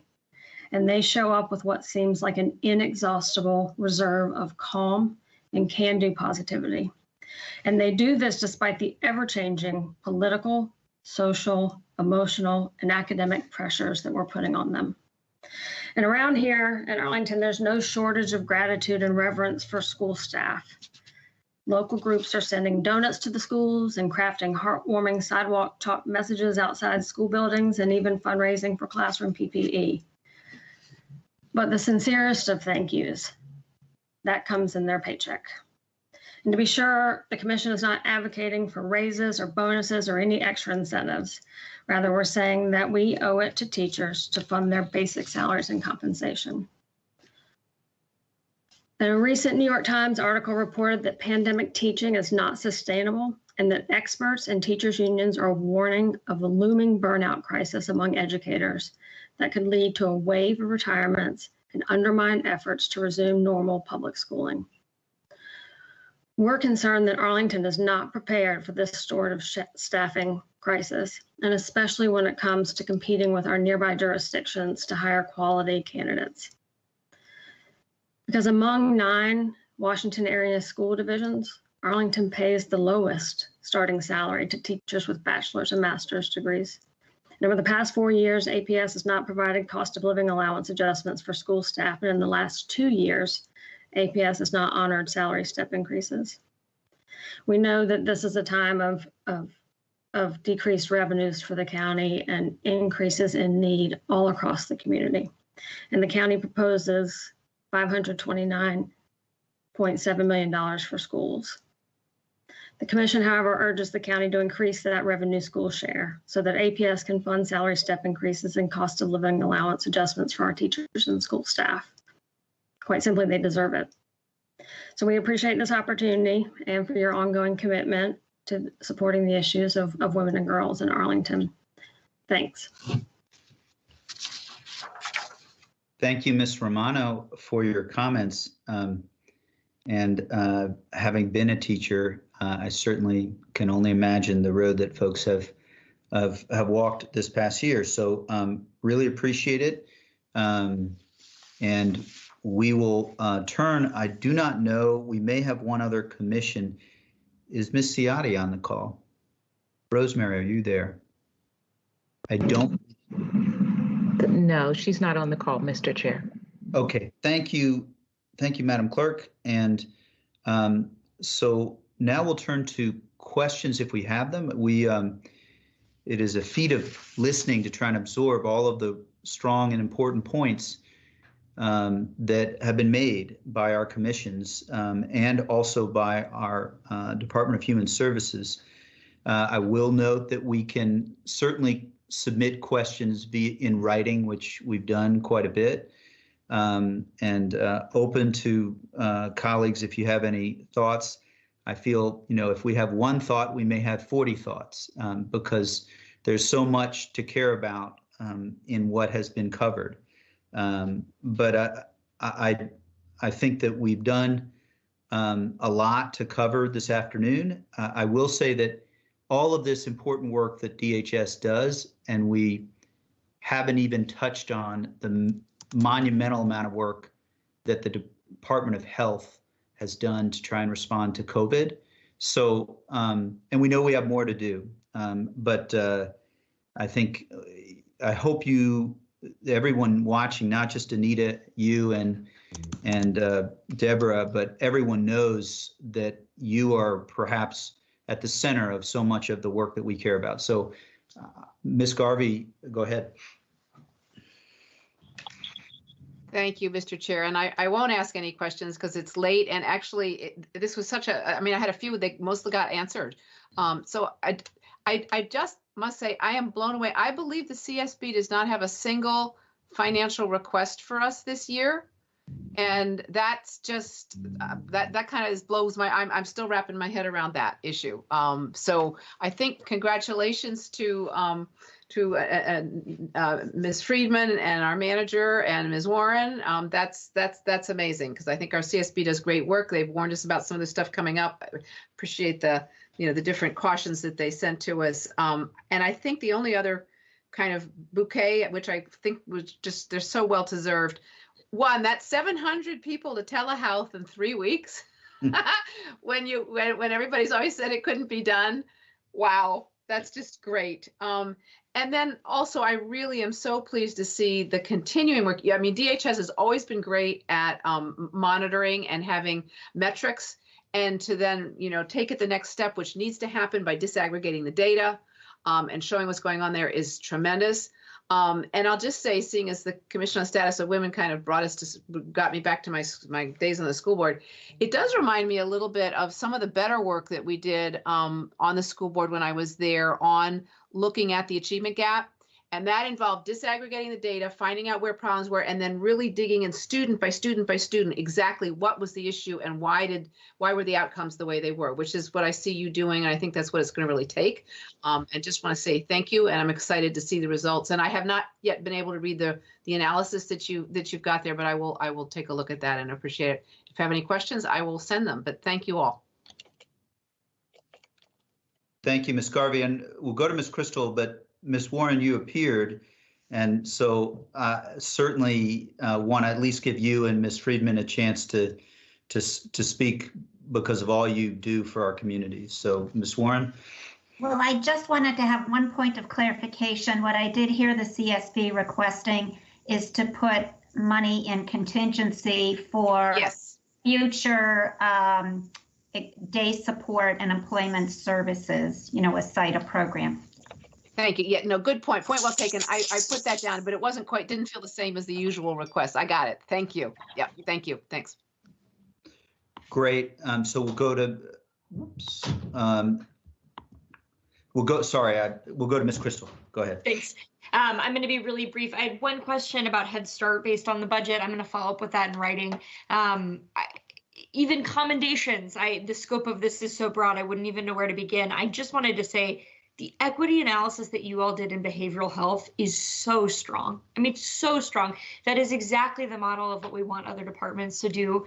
I commend it. I know it's posted now on the county board's website. I commend it to the attention of anyone in our community who wants to know how county government is thinking meaningfully about racial disparities and how to resolve them. I just am blown away. And I hope other departments can learn from it. I know we can learn from it on the county board. So thank you. Great, thank you, Ms. Crystal. Mr. Dorsey. Agree with Ms. Crystal totally, not only about that specific piece, but about the broad scope of thanks that are owed to all involved. I just had 3 questions that I've included in the chat for you all to address at a time of your choosing. Just wanted to make sure you didn't leave the meeting without seeing them. Thank you. Thank you, Mr. Dorsey, for thoughtfulness, brevity, and using the chat. I appreciate it. Mr. Karantonis. Just very brief, Mr. Chair. A very big thank you. This department is 11% of our, the budget of DHS is 11% of our budget. But I can say that it touched about maybe 80% of our operations in all possible dimensions. I have I cannot find enough words to thank you for that. And on behalf of many, many Arlingtonians who wouldn't have a chance during this past year and in the current year as well. Very specifically, I am very pleased to see the additional investment in behavioral health. And that's to me extremely important. It's very intriguing to see how this plays out in the next year and how much we can achieve there. I think this is a very critical improvement here. Other than that, I have more questions. This really is a department that's so multifaceted that it merits a work session all along, actually. So thank you so much for this. Thank you, Mr. Karantonis. With that, I'll just offer that we are as good a community as we care about the people in our community. And you guys have described all the work that so many in DHS are doing to care with and for our community. So we're very grateful. With that, unless I see Mr. Schwartz, the manager, pop up, we will adjourn. And just a big thank you to DHS and all who presented today. We're adjourned. Thank you. Thanks, everyone.